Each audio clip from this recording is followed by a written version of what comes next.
Hi, guys, and welcome back to episode number 45 of the Couch on Ice podcast. We got some interesting stuff to talk about this week. Pretty big signing to talk about. My Penguins are playing like shit. Some more Blackhawks news to talk about. Before we get into the hockey, though, let's kick it off with introducing the boys. I'll throw it over to Chase. How's it going this weekend, Chase? What did you get up to? Oh no, not too much. Not too much, just hanging out like a monkey, eating my bananas. Just having a good time. Oh, not bad. I mean, watching. I was like I already mentioned the Penguins and rough weekend. Rough weekend. Just put it that way. Yeah, hey, like what a travesty after starting. Well, I know. I'm gonna overreact to every game, but like. I'll explain. And you lost? Oh, man. I was really disappointed. Trust me, I really was. I was pretty disappointed they didn't win that game too. But I'll throw it over to Jordan quick. How's it going, Jordan? What'd you get up to this weekend? Oh man, speaking of disappointments, how disappointing was Halloween? I don't know about you guys, but we got like 10 fucking kids. No way. Yeah, same. Really? I live in a small town, like a smaller town, North Saskatoon. We got like 50. Oh yeah, I live right beside a school, dude. The door, but no, we got literally like at most 10.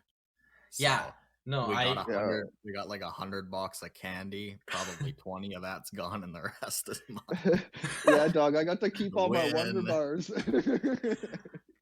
But we got so many kids. I was so disappointed when I came upstairs because I didn't hand out the candy. I was busy watching hockey, and so my girlfriend did. So make the woman do it. Yeah, make my girlfriend do it. And so she did. And I came upstairs. I'm like, oh, I'm so excited! I got all this candy and like to eat. I hope there's a whole bunch of like Skittles left. I go up, fucking cleaned out. I'm so disappointed because like. Are you fucking kidding me? We bought like 3 boxes of candy and it didn't even last because apparently she was handing out like 5 things of candy bars to these kids. I guess that's why you were so yeah. I don't think I was handing out like 4 or 5 every time, like this little mini ones. Dude, like there was like 20. Like I got like 20 maybe or something like that. Like I said, I got to keep all my Wonder Bars, so my life's good. Nice. Nice. There's chocolate left over, and I'm allergic to chocolate, so I can't even like eat much of it. So I was a little disappointed, yeah. But can't complain. Allergic to chocolate? I'm not like deathly okay. Like it's the easiest way to describe it to tell people that to not give me chocolate. I'm not like deathly allergic where like if I eat it I'm gonna like die and like my throat's gonna close up or anything. But like if I eat like more than probably 2 or 3 pieces of those small chocolate bars, I feel like I have the worst stomach bug in the world. Like, it just yeah, you don't cocoa doesn't sit right. Oh dude, there's a lot of fakeness in that shit. So. Yeah, well, like even with like I can't have chocolate milk without mixing it with white milk, like half and half, and at least half and half, if not more white milk. Like I'm weird like that. I can't. I just can't do it. It's the cocoa. It's just too much. That's pretty strange, man. It sucks. Yeah, so I love chocolate. Dude, like, I fucking love chocolate. I just can't eat it every morning, dude. Like always hitting that half hot chocolate. Man, I wish. I wish I didn't hate it. My mom absolutely loves chocolate, but chocolate gives her migraines, so she can't have it, obviously. See, and like I'm insane. I'm sure I'm heading there then, because like I don't too much that's my job. No, it's not too bad. It's just like it sucks. But oh well, I know your mom feels, but well, this will be a terrible transition, but should we get into some start off with the negative news so we can get past it with the Blackhawks? Okay, well let's start right away with the next man to lose his job then, Joel Quenneville. Let's start off talking about why, and then we'll talk about the hockey reasons after, because that's one of the least important parts about this, but it is a note to talk about. Start probably, I shouldn't say probably, deserved to, he stepped down. Joel Quenneville stepped down as the head coach of the Florida Panthers. Yeah, same as Stan Bowman. He basically got fired without them coming out and saying you got fired. And the NHL not having to come out and say officially you're done. Yeah. So it's fired in the nicest way possible. Yeah, it basically makes the league look better. That's all the league cared about, anyways, was their image. Still, only thing they care about. So, it's good. I would say it's good. Like, obviously, as a head coach, he's great, but as a person, he made the biggest hiccup anyone can make, and you need to be punished for it. I don't think anyone's going to disagree with this. Do you guys have anything on the issue side of Quenneville to bring up? Because there really isn't much to talk about that we didn't talk about last week. Like, he was in the meeting, he knew about it, he swept it under the rug. Is there any other small points you want to bring up before we talk about? No, I mean, I think you said it best, man. Like, simply put, he allowed it to happen by not stepping up and saying anything. He's an accomplice. He's basically an accomplice to sexual assault, which is... with his job being in a position of authority, you have to have an extra air of caution around that type of thing, because you can't A, abuse your power, and B, allow somebody else to. This is not something you mess up. This is not something you're allowed to mess up in positions of power like this. This is not something you can let slip through the cracks, or just push through the cracks, I should say, because they really didn't let it didn't slip. They forced it through. I mean, like, I'm selfishly, from a hockey standpoint, which is the worst place to think of this because there's so much awful things that came out of it. Like, Quenneville's such a head coach. That's a disappointment. That, as a hockey fan, all I want is the best of every position, whether it's management, player, to be in the NHL. But real life takes way, way more merit than hockey.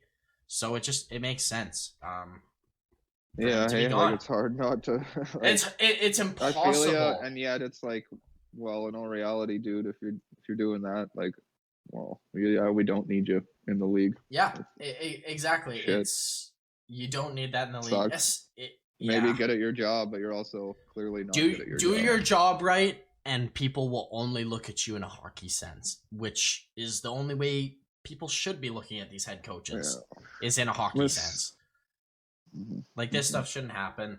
I've got nothing else on Quenneville. I really don't want to. No, me neither. I don't want to focus too much time on Chicago stuff. Everyone else is doing so much better investigating on this than us, I will start with, and way more information. Plus, it's hard to talk about this stuff. This stuff is really difficult to talk about. So I got nothing else. The positive on this is that Andrew Brunette was the assistant coach and now is the coach, which I think is so cool. Yeah, interim, which we'll get into a little bit more with that with Florida later. If you're okay, if I can segue off of that, we'll discuss that right after we're done. Next, let's bring up Kevin Cheveldayoff.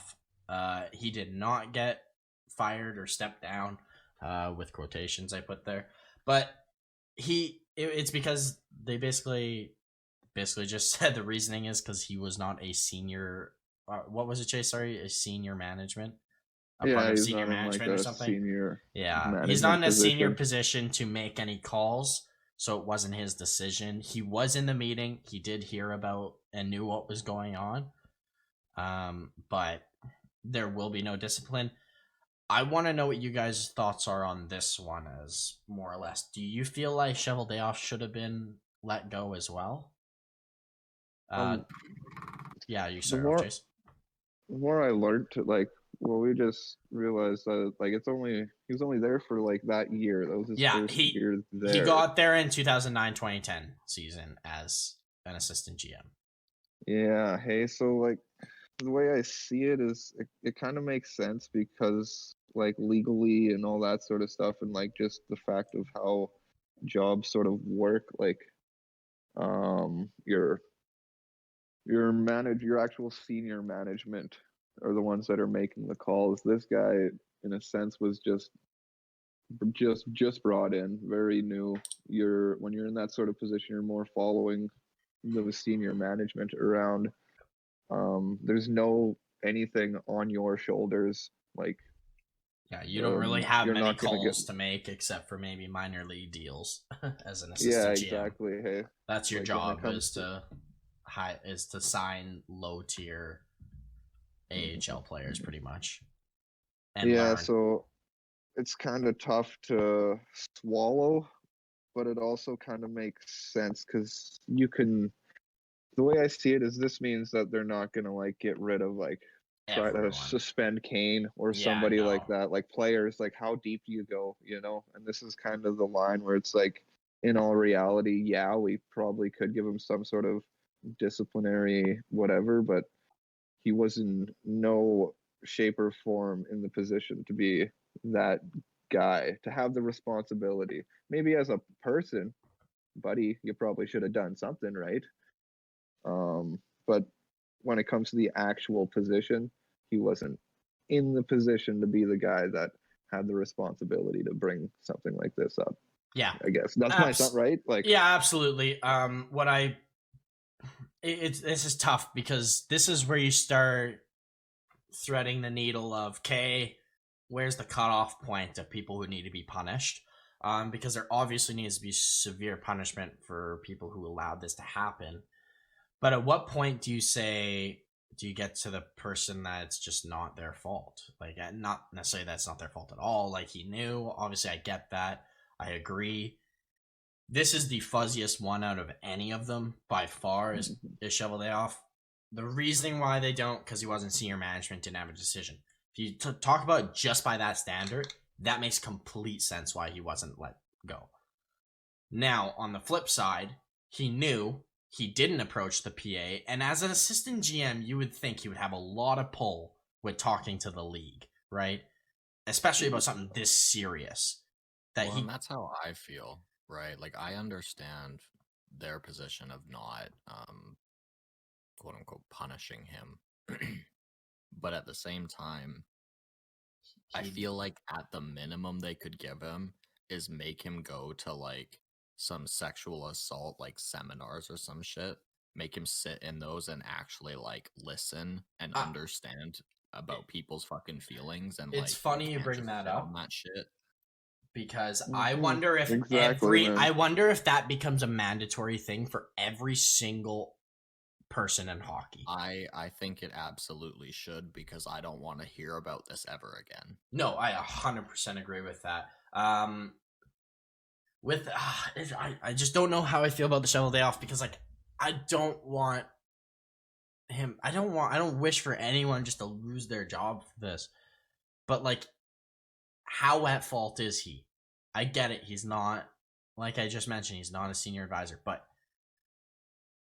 come on, like, like, for example, you work somewhere, like anywhere, let's say Walmart, and you find out someone out there did something like that and sexually assaulted one of the workers, and you hear about it, like you're in the group that hears about it. If you don't bring anything up, do you think they're gonna care? That like I said, this is like looking down on you as a person. Like, as a person, Chevy, I look down on you for not ever saying anything. But in your role in this position, like you're saying at Walmart, I'm just some dude working. I'm no manager or anything like that. You can't fire me for not saying anything. But if you were the manager at that time, you have to get rid of that guy, or that guy has to step down, or blah blah blah. So I think that's where we are. So yeah. When it comes to Shovel Day Off, I wouldn't fire him, but I think every single person now respects him a hell of a lot less. Yeah, for sure. So. And maybe it's one of those things where it's like, maybe it's just a warning flag. Like, hey, this is everyone's last chance. Not that there should be any warning flags with this, but like, maybe the next time it won't be this way. Like, I don't care if you don't have any say in it. If you're a part of a meeting that discusses something like this, that's the whole problem I have with it. Right? Yeah, it's setting precedent. That's the only issue I have with it, is he was in the meeting. Like, he's not a senior advisor, I know, but he was there. He knew instantly knew about it, and he knew about it for 10 years, and then gave people word soup when they asked him about it. Like, it I don't know. I don't like it. I don't hate it. I think no matter not the worst in this situation. Yeah, exactly. At least they didn't let Bowman keep his job or something. Yeah, exactly. Or thank God, or Quenneville, or John McDonough, who we need to talk about for a second here. John McDonough, who was the president of the Blackhawks during this time, and he came out and said that he basically, this is my words, not his. This isn't directly coming from him. He doesn't give Kyle Beach an apology whatsoever. He doesn't regret it at all. So no, I know. Looking into it, apparently he has obviously been asked countless times by specifically the Chicago Sun-Times and obviously other media outlets for interviews, and he just doesn't respond. Yeah, he's got no skin in the game, and he refuses to apologize. He flat out refused to apologize, which he is the biggest scum on the earth if he can't even apologize. Swallow. Okay. Yeah, sorry. I'm going to go on a little bit of a rant here. Swallow your fucking pride. I don't care who you are. You ruined this kid's life, not his hockey career. I don't care about that. Like, it sucks, but like, that's not what matters. You ruined his NHL life. You already, like, you put him in this mental state, and then you don't even give a shit to say anything about it? Seriously. Like, come on. Like, it's a simple part of being a human fucking being.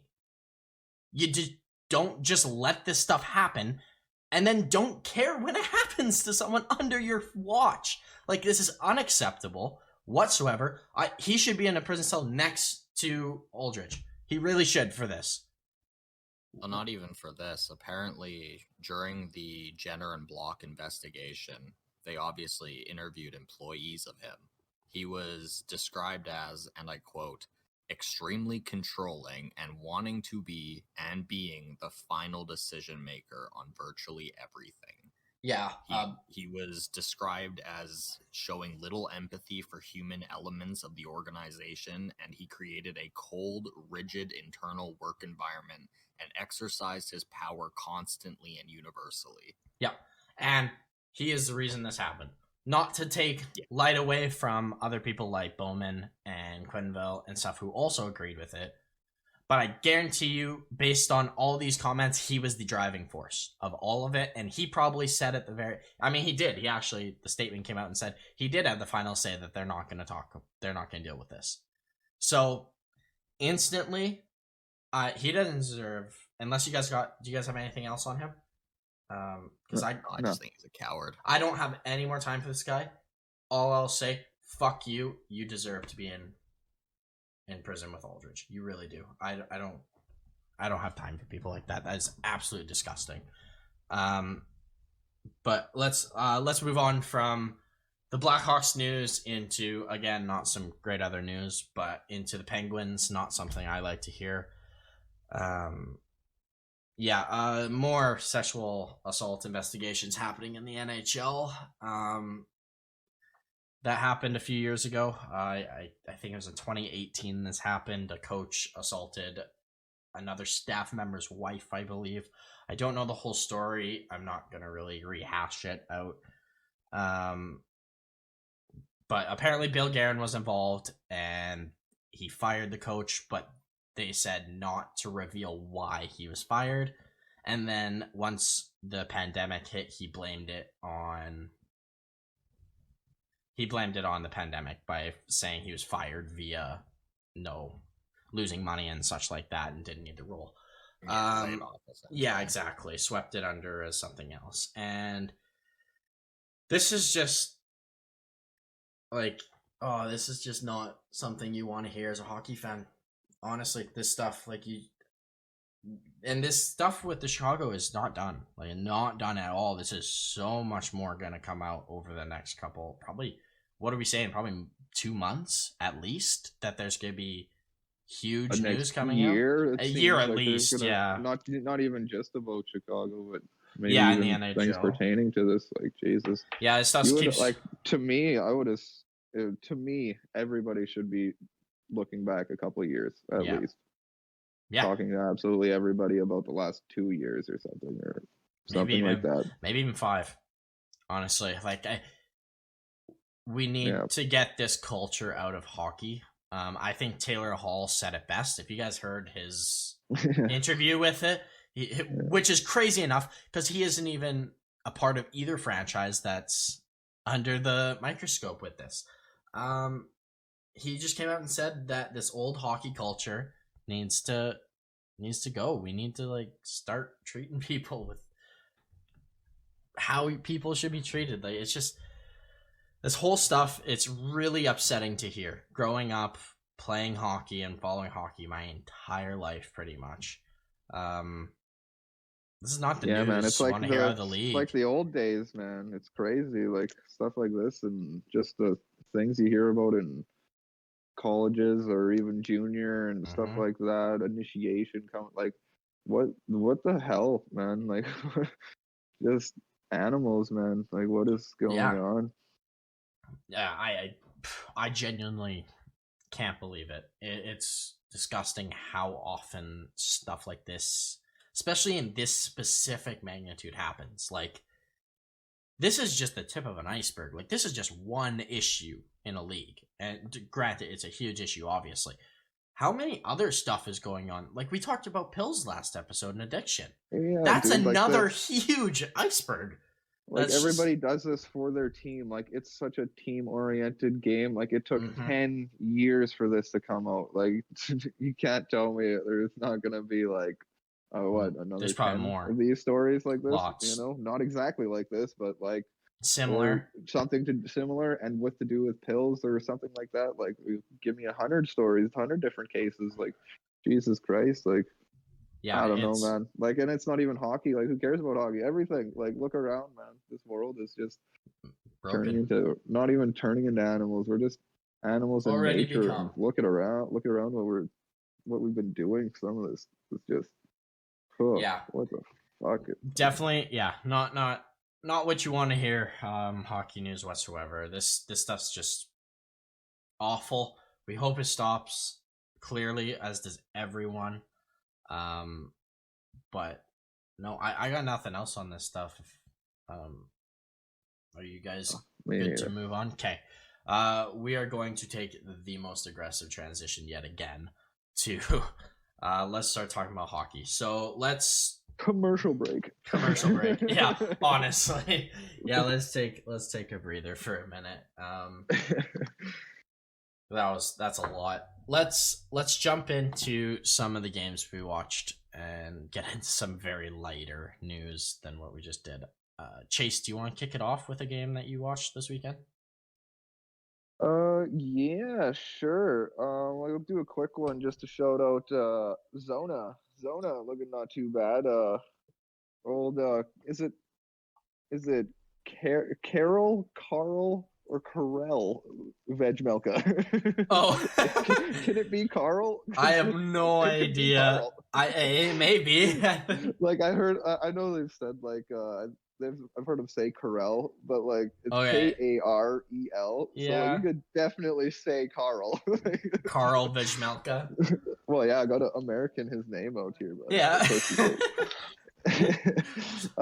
It's one I just want to say it's cool to see an oppo-handed goalie out there again. Yeah. And his numbers are just outrageous for being on. He's good, hey. Like, he is good. He's very good. Watching him play against these like epic teams, and he's like letting in 2 or 3 goals. Like, like 1 or 2 of them is not his fault for sure. Like, they are playing it's 2. Cool. Okay, Arizona. Sorry to cut in. They are playing 2 goalies I haven't heard of in my entire life. Like. Yeah. I don't recall these guys ever being like drafted. Not even in the KHL. Like, not even in the KHL. Like, you might hear these guys junior in the nothing. KHL. No, he's in the Czech league, like a Czech league. Well, and their backup too. Their backup is a 22-year-old named Ivan Provestov. Sounds made up. Yeah.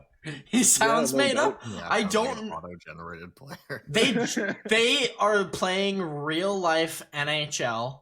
And they're in like year 2026 where they don't have any more created players and they just have these random ass goalies coming in. Like, I don't know. He's a 6'3" goalie from Russia. No, Yeah, no man, fucking clue. Europe knows how Round to make 4. goalies. Like, what is it with Europeans? Like, they're good at goaltending apparently. Because it doesn't seem like any American or Canadian can make it unless you're. It's because they're all weird. Amazing, Yeah, it's crazy. Europe is weird. Hey, you're onto something.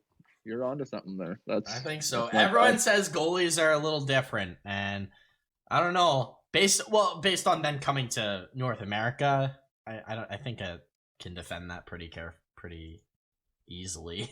Saying that certain European cultures are maybe a little more quirky, but I'll let you get back into AZ's game. Sorry. I just wanted to shout out the old goalie there because I think he's just doing awesome. Carl. The team's just not really much. I'm just gonna start calling him Carl. They're trying. Yeah, man. Call him Carl. Why not? Carl Vegmelka. What a fucking hilarious name. Fantastic. But I could jump into a little bit of Detroit versus Florida because I just can't not talk about my Wings, and everybody's talking about the Wings, so I feel like I can. They're so good. They're so good for a shitty team. Yeah, no doubt. Hey, like when I think I underestimated old Mo Sider here a little bit. Like, goddamn, genuinely. He played 26 minutes in this game against Florida. 26 minutes, 5:49. That's almost 6 minutes on the power play, man, and 2.5 on the PK. Like, this guy's playing all the time, anytime, already. Can I have a quick question about Sider? Because I haven't watched all of Detroit's games. I assume you have. I have been hearing on certain elements that people are comparing him a little bit to Cronwall. Yeah. Do you see it at all, or no? Not really sure why. I think it's just because he's aggressive and stuff like that, and not scared to take hits. Like, that's what Cronwall did. Right. Yeah. He's known for hits. I'm not saying he's not like Cronwall, but he's like Cronwall because he can eye up hits. Like, okay. That's why. Yeah, I guess people are saying that, but he is like nowhere. That's what I want to ask. To Cronwall. Cronwall was okay on the power play for like that 1 or 2 years. Like, that was about it, man. Like, no. What else do I got on this? I'm feeling good about my most Sider for Calder prediction. Yeah, no doubt, hey? No doubt. See, and like he was, I'm pretty sure he was the favorite, and like I get it for sure. The only reason tied at the top. Yeah, him and Zegras. I think it was between him, Zegras, and Caulfield were the top 3 guys for the favorites. Right now. No, I know right now. I'm just saying like before the season. Beforehand. And I was trying to like pull back on the noise, like, hey, like I like this kid, but he's on Detroit. Well, now I'm changing that and saying I love this kid and he's on Detroit, who's pretty good, which I didn't think I'd be saying this season. No doubt. But yeah, third in points, that's crazy. Raymond at the top of points and Sider's right behind him. So if that trends anywhere like that all year, like Sider's for surely gonna get it, unless Raymond can keep putting. Unless Raymond scores like 30 goals and like 70, 80 points. Like, it's pretty unreal when you get that. When he's going and Bertuzzi's going, like, it's gonna be nice when Verana's back because Verana's a straight goal scorer, and if he's playing with him, holy Christ, it's gonna be pretty gross. Yeah. I saw a lot of Leaf fans the other night. This was amazing, man.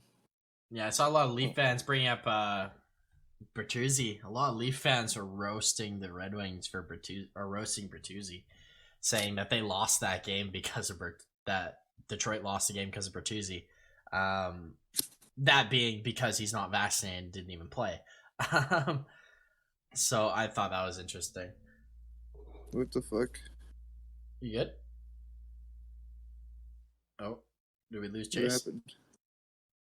Did we lose Jordan? You good? I don't know. Something screwed up. You good, Chase? Can you hear us? Chase is his thing's getting all messed up. So I guess I'll jump back in. Leaf fans were roasting Red Wings because Bertuzzi isn't playing. If you don't remember, he's the only unvaccinated player in the NHL, and I I can't remember how much he forfeited. Do you remember? It was like $400,000 he forfeited this season. It's It's a lot of money. Know what? Since we're on that tangent and we're waiting for Chase to come back to talk about the Red Wings game, know what I read? That Ice Cube, I think it was Ice Cube anyways, he was supposed to be in this big movie or whatever, and the director said he needed to be vaccinated to be in it. And he said, no, I'm not. I don't want to. He doesn't want to get vaccinated. He turned down $9 million in this movie. You're already rich. That's not too much, huh?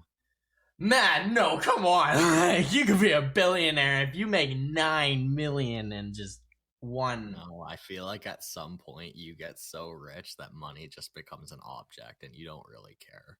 You know how much that money could go to? Even if you don't, if you don't want the money, take the job and give it somewhere else. Like, holy shit. Sorry, guys. So I don't know what happened there. No worries. We're good. It just jumped out randomly. No worries. He gave up $9 million. Okay, so while you were gone, I brought up Bertuzzi not being vaccinated, and a similar story along the world. Ice Cube, who is supposed to be in this movie, his director said he has to be vaccinated or else he can't be in the movie. So he said, "Fuck you, I'm not being in the movie." And he doesn't want to be vaccinated, so he's giving up leaving $9 million on the table. Sorry, Jesus, just to not be vaccinated, which is holy shit, man, crazy. Wow, that's crazy. I wouldn't turn anything down for $9 million. Yeah. Like, and we're talking about Bertuzzi, like how he give up $400,000, and like I probably wouldn't give up that. Especially a vaccine that's just not meant to hurt anyone. Yeah, so it was just crazy. Something to bring up while you were fixing your.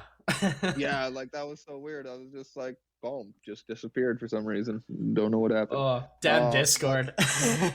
Yeah, hey, I don't know. My connection must have been. I got this new Apple Watch. I don't know if it's screwing with, or not a new Apple Watch, an old Apple Watch. Oh, yeah. I don't know if it's screwing with anything, so I turned it off. Anyways, yeah, the old wings in Florida, hey? Yeah. One thing that was so sick, like, I guess probably seen it on Twitter and all this and whatnot, but... The bruises from their wings. Yeah, like just laying it on the line. Ernie and Fabry just blocking shots. Ernie was out the next game. Just in game 8. In like game 8, they literally put everything they had on the line like it was a cup final in game fucking 8. It's fantastic. We should have won. I really thought we were gonna take that, man. I really did. I was like, we can do this. We can do this, hey. And it just, even Suter got his first goal with us. Like, oh man, it was Ned was settled in. Looks settled in finally. Like, nice. Hopefully, this is a thing to come for him, because always nice having hot goalies instead of uncomfortable goalies. But anywho, to the Panthers side, the Panthers, I guess, have only trailed for 7 minutes. That's fucking nuts. And know what? Crazy enough, I think it was against Pittsburgh was a long period of that. In the first game against Pittsburgh. Yeah. In the third, that's it. 7 minutes in the third period. Like, I remember half a period in the first game. And ever since then, they've never been down in the third period. Crazy. That's insane. They're so good. They're a wagon. It's actually crazy. They're a wagon. I can't believe they lost in a shootout or overtime last night or whatever. I can't remember if it was shootout or overtime. Yeah. That sucks. I think it was a shootout. I was hoping that them and Carolina would just be riding out like 15 games without a loss, just to see. Not a regulation loss. It probably will be. Yeah, I guess regulation, but like it's something different when it's like 0-0 for it, right? Like that. Look, exactly. On Carolina, like. If they don't make playoffs after the start, sorry, I know I'm going off on our fucking tangent. We'll jump back to Florida in a second. But if they don't make playoffs off of this start, it's the most disappointing season from any team, arguably, ever. From having that good of a team, starting 8-0, at least, maybe more. Hey. If they don't make playoffs, they're dynamite. But sorry, back to Florida. Yeah, anything else we got is like Ekblad and Uyghur. Like these guys wanted to win the game, as it, like Florida wanted to win this game. They played Ekblad 29 Holy shit, really? Uyghur played 28 minutes in this game. Oh you my know, like god. they were not going to lose this. Aaron Ekblad is probably my favorite defenseman playing right now. Really interesting. I love that. Yeah, I would say that. Besides, obviously, John Carlson. Yeah. Yeah. I would say the next one is probably him, because like he gives his all every time he's out on the ice, and he is an awesome player. Man, what I'm happy about with Ekblad is how long have we been waiting for this Ekblad? Well, we saw this part of it last year. Right? Yeah, absolutely. Last year was a start. But like, how long have we been waiting for first overall Aaron Ekblad? I guarantee if like he's playing this way, I think he's so good as well. In 3 years, people are gonna talk about like, oh yeah, he was first overall, and we knew that the whole time. Like nobody fucking knew Aaron Ekblad was first overall in 2014. People forget, but he's so good now that like people will just know that now. He's getting a lot of recognition.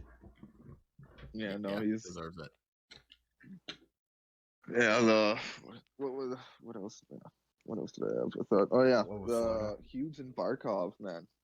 I guess all you got to do is put those guys together on the 3-on-3. Fuck, man. Like, they're over. So Barkov looks like, I know like we're going to say this, it sounds like we're going to say this about every Florida Panther right now, but Barkov, I think right now is the second best center in the NHL, like playing. I mean, you could probably give him pylons as teammates and he'd still do great. Yeah, like the way he's playing, the only you know what? I think he's the second best player in the league playing today. Like, right this second, who's hot and not, he's the second best player in the NHL, right behind Connor McDavid. Get out your Barkov for heart signs. honestly, I don't see a problem with, he wins a Hart and a Selke this year. Come on, he's gonna win the Selke if he keeps. Yeah, I mean this guy's gonna win a ton in his career. So I would. Mark Stone's hurt, so who's his competition? Sorelli? Well, he's kind of playing like shit right now. Philip Deneau's on a defensively liable LA Kings. Like, I don't see Bergeron. Bergeron's not looked the greatest yet. I'm waiting for, I'm sure this to happen, but like, who's really bothering Barkov with the Selke? Just the Selke, let alone the Hart. Like always. Yeah, Couturier. He'll get hurt. He'll get hurt. Of course they will. Couturier will. Riley won't. O'Reilly won't. He's actually missing his first game, or just missed his first ever game with the Blues, which is crazy. Wow. Yeah, on COVID protocol, too. He's like Ekblad. You just like, hey, just don't block shots. Like, it's just the regular season, man. Like, you don't have to fucking just calm down. But no, like, that is not me. All right, I got one more thing on Florida, and then we can move on. And it's basically a question to you, Chase. What are your thoughts on Tippett so far? Oh, this guy's awesome. Yeah, waiting for him to play. Like I know. I've been waiting for him for 2 years now, like just to pop off, like do it. Like I've said in other podcasts, probably like this is super hard to come from being the greatest player on earth in the WHL or whatever league you're in. You're just the greatest. Hey, like mind-blowingly better. You're half trying like Bowen Byram was when he was playing in the dub. Like you just don't even care because. Yeah. Like, what does it matter? Like, I can just half try and get 100 points in my sleep. Yeah, exactly. Connor Bedard currently. Yeah, exactly. Oh man, he's fucking nasty. To take that transition, because like even when we first seen Owen Tippett, this is the type of player we thought he would be, but he was nowhere near being that player. Like he was the scrawny, just mad points kid or something like that. Like he looks so much bigger. So long, but man, exactly, and he's still looks like he could get bigger and stronger. Yeah, he looks really big. Having Hornquist as a mentor, like. Buddy, like this guy's gonna be way better than Hornquist. Yeah, Hornquist is arguably one of the best net front guys in the past 10 years. Like he's up there, probably top 10, I would argue. If you man, actually him like Pavelski, like those guys are so good. Yeah, we're gonna have to bring this up. Email the NHL or something like that. We got to make an award for a net front presence award. Most tipped goals of the season. Well, it would go under like exactly your tip goals. How many goals were scored while you were in front of the net? Percentage and stuff like that. Percentage of times you tip the puck off of a shot from the point. Yeah, just random fucking just stuff like Scoring that. Scoring chances off of tips. Yeah, man, exactly. Like it'd be pretty legit, honestly. And but if call it the Thomas Holmstrom Award, and then you finally have you would say that being a Wings fan for an award, because I don't think there's a European name for an award. No, probably not. I don't think so. And that would give us our European name, you know? Yeah, but Thomas Holmstrom's the one that like created this to be like a legit like position. A job. It's a position, you know? Yeah. Like a position. Like in be hockey. On the first line just because you can stand in front of the net and put pucks in. Be the third forward on your first line and just do everything that the big players hate to do. Yeah, like Pavelski would have won this so many times. Pavelski, like you were saying. Crosby might have won it a couple times too, based on what he does. I think it would be cool. Like I think they should blow up a little bit more, like a few that'd more be cool. awards, like a points for D, and then like I was just about to bring that up too, though.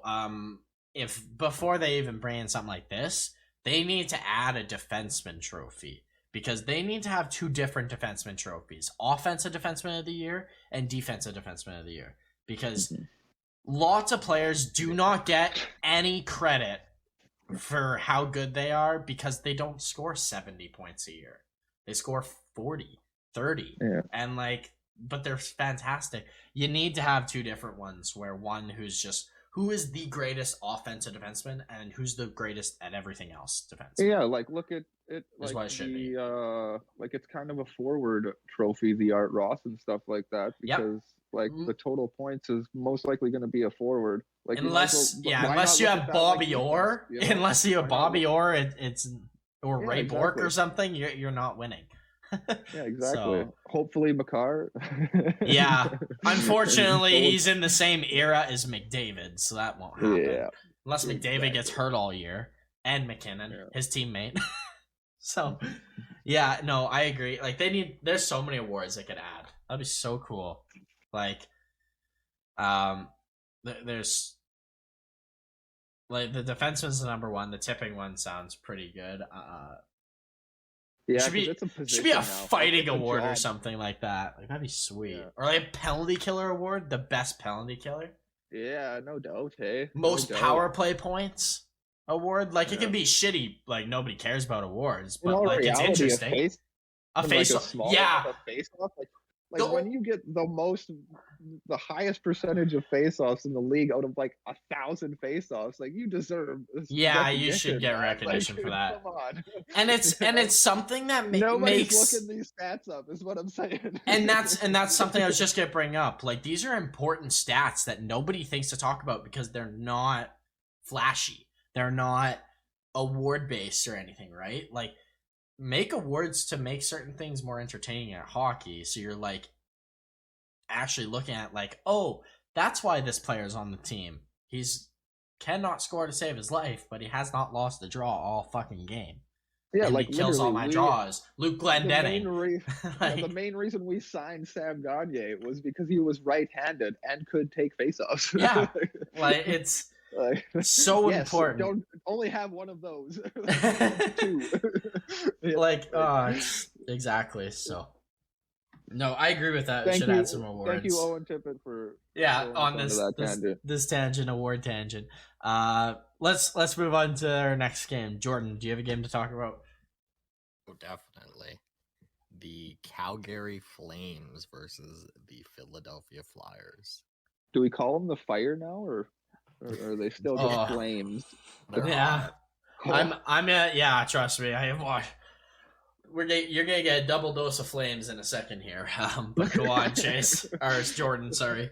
Go on, Jordan. I mean that double dose of vaccine, bud. Johnson and Johnson. I'm pretty sure that's only one shot too, which is the funniest part. Yeah, but it's actually now needs to be 2 shots they're finding. Yeah, I've been hearing it's fucked. Yeah. I hear it's like the third. It's like the worst vaccine you can get in the States right now or something. Because they wanted it to be one super single thing, and everybody else was like, "We're just gonna make sure and just do." Yeah, but everyone was like, "Yeah, let's do it." I agree with that. Yeah, I would rather take one shot. I would rather take one than 2. Like, are you kidding me? Yeah, shots are never fun. Like, whether you are scared of them or not, shots suck. Yeah, to take. It's not like a skipping their thing to do. You know, you're not skipping out. Yeah. But sorry. Yeah, go back. It might be a hot take, but I think this is the best Jacob Markstrom we've ever seen. So far, he has allowed 1 goal in his last 4 starts. I can vouch for that. I can fucking vouch for that. Watching. This game was just a great game overall. The first 2 periods were fantastically close, and then the third period hit, and the Flames just were better, especially offensively. Like, this 4-0 isn't a discredit to Carter Hart's performance either. I think he played fantastic. And honestly, it was a 1-goal game for most of it until the third period. And that was just because Calgary's offense is clearly much better than Philadelphia's. Yeah, Johnny Gaudreau looks a lot better. He's looking hot right now. He wants bank next season. He's not, like, I still look at him, I'm like, you can't win a cup with him as your best player. Like, you can't. If he's your best player, you're not winning a Stanley Cup. Can you make playoffs with him? Yeah, I'm willing to say you can make playoffs with him in it. And I have not been high on Calgary, but he looks a lot better this year than he has in the past 2. Yeah, like, if all these guys can max out, man, like, they will make the playoffs. Like, they have a good group, they have a good core. Like you're saying, you might not be able to win a cup, but if you have Backlund and these guys playing well, like, they should be able to make a lot of noise in all reality. And, like, to piggyback off of the Flyers, like, they played really good last game, I believe, against Vancouver or something like that. Like, that was a great game, and they came in, and the Flames, hilariously enough, just extinguished whatever they had going, which was, I felt, a lot of momentum. And I thought this game was going to be not 0 for the Flyers. And yeah, man, like you're saying, these guys they're more than Flames, they're fire. Like, wow. Yeah, no, it's the Flyers are looking pretty good. Cam Atkinson's fit really well. Let's talk about the trade for a second. Like, how good was that trade for both teams? Voracek for Cam Atkinson. Mm-hmm. And literally like perfect. Like, I would be too. People got mad at me when I said I'm kind of more defending Columbus than Flyers here, but a lot of people got mad at me because I said I think Voracek will be the better player going back. I know Cam Atkinson can score, but I think Voracek's going to help. Look how much better Laine's played playing with Voracek. Exactly. That is the only thing you ask for as a Blue Jacket. Please, Patrick Laine, go back to what you were. That's all you want. Game? And he did. But Cam Atkinson, fucking awesome. How many goals does he have? Like 4 now? Something like that? 5? He's got like a lot of goals. That's pretty epic. I know he's got a couple of goals for sure, but some big ones too. Like Voracek there was a game, just watch the highlights of the last couple of games. I can't remember which one it was, but he's literally he cut across like the whole ice, like more than halfway across when he just got into the zone, just to wait for Laine to get into a spot so he could 1-T that. Yeah, and he's an elite passer. He's an elite passer. Like, he's smart enough to know that, like, it doesn't matter what's going on. Just waste time until I can pass it to this guy, and he can 1-T it. It's like Ovi, you just can't stop it. Like, unless you were just lucky and you ended up moving in the right spot, like, you're not stopping it. So yeah, and here, I'll tell you guys stats. It's funny because these two are the polar opposite in players, like as forwards and wingers. It's so funny. Voracek, 8 games, 0 goals, 7 assists. Cam Atkinson, 8 games, 7 games, 6 goals, 1 assist. for 7 points in 7 Wow. games. Like polar opposites, which is super funny because both teams needed exactly what they're getting. But no, Jordan, back to the game again. We keep going off on these tangents. Jesus Christ. I did want to ask you. Keep sparking us. I know. Shit. I know I'm being such a terrible host. But no, was Sean Monahan playing on the fourth line for Calgary that game? He was up and down. Okay, because are you done talking about the game? Yeah. Okay, I'm gonna jump into mine. Let's talk about. I got 2 in a row, as you can gather what it is. It's Pittsburgh versus Calgary, and then Pittsburgh versus the Devils. Let's start with the Calgary game, and I'll start with Calgary as well. First off, like I just mentioned, Sean Monahan was playing the fourth line. Yeah, with Lucic and Lewis. Yeah, that is actually what it says. And wow. Yeah, he was playing there. The fourth line looked good with him on it. I'll say that for sure because he's definitely not a fourth liner. Yep. He's got to get traded if he's playing fourth fucking line. Yeah, but he's playing first line power play. I still so obviously he just doesn't trust him 5-on-5. Neither do I, and I never have. But that's why you get something for a player like that. You might be able. A lot of people are saying that maybe give him up for Eichel. Not straight up. Like there's a whole bunch of like a 3-way trade. Mm-hmm. Whatever a team will give up for Monahan, give that to they Buffalo. can trade that fourth line. But yeah. Honestly, good. Fourth line. But fuck yeah, Calgary looks good. Their defense, Valimaki, a lot of people have been praising this guy, and he does a lot of little things right, which I can see, but he's not like that fucking outstanding. He's all right. he's an NHL defenseman, but I don't think he's much more than that right now. Rasmus Andersson looks really good offensively, not so good in his own end. Markstrom is the greatest goalie I've seen this year. I swear, like, Jesus Christ. That was the best performance I think I've ever seen. I would say against Gibson, the Penguin, at least. Because I feel like giving Gibson the credit, and Calgary has like a super good team in front of them. I feel that. To say that even because, but like, look at the numbers and look at the. Like, the past 4 games, 1 goal, like Jordan said. Like, that's insane. It's plus, like, just watching it, this game, Pittsburgh played well. Pittsburgh played very good against Calgary. Arguably just as good. And without Markstrom, they have any other goalie. I'm willing to bet any other goalie other than Vasilevsky in the league in that night. And we at least go to overtime or something like that. Or at least get 2. Because he made some of the craziest saves I've ever seen. Couple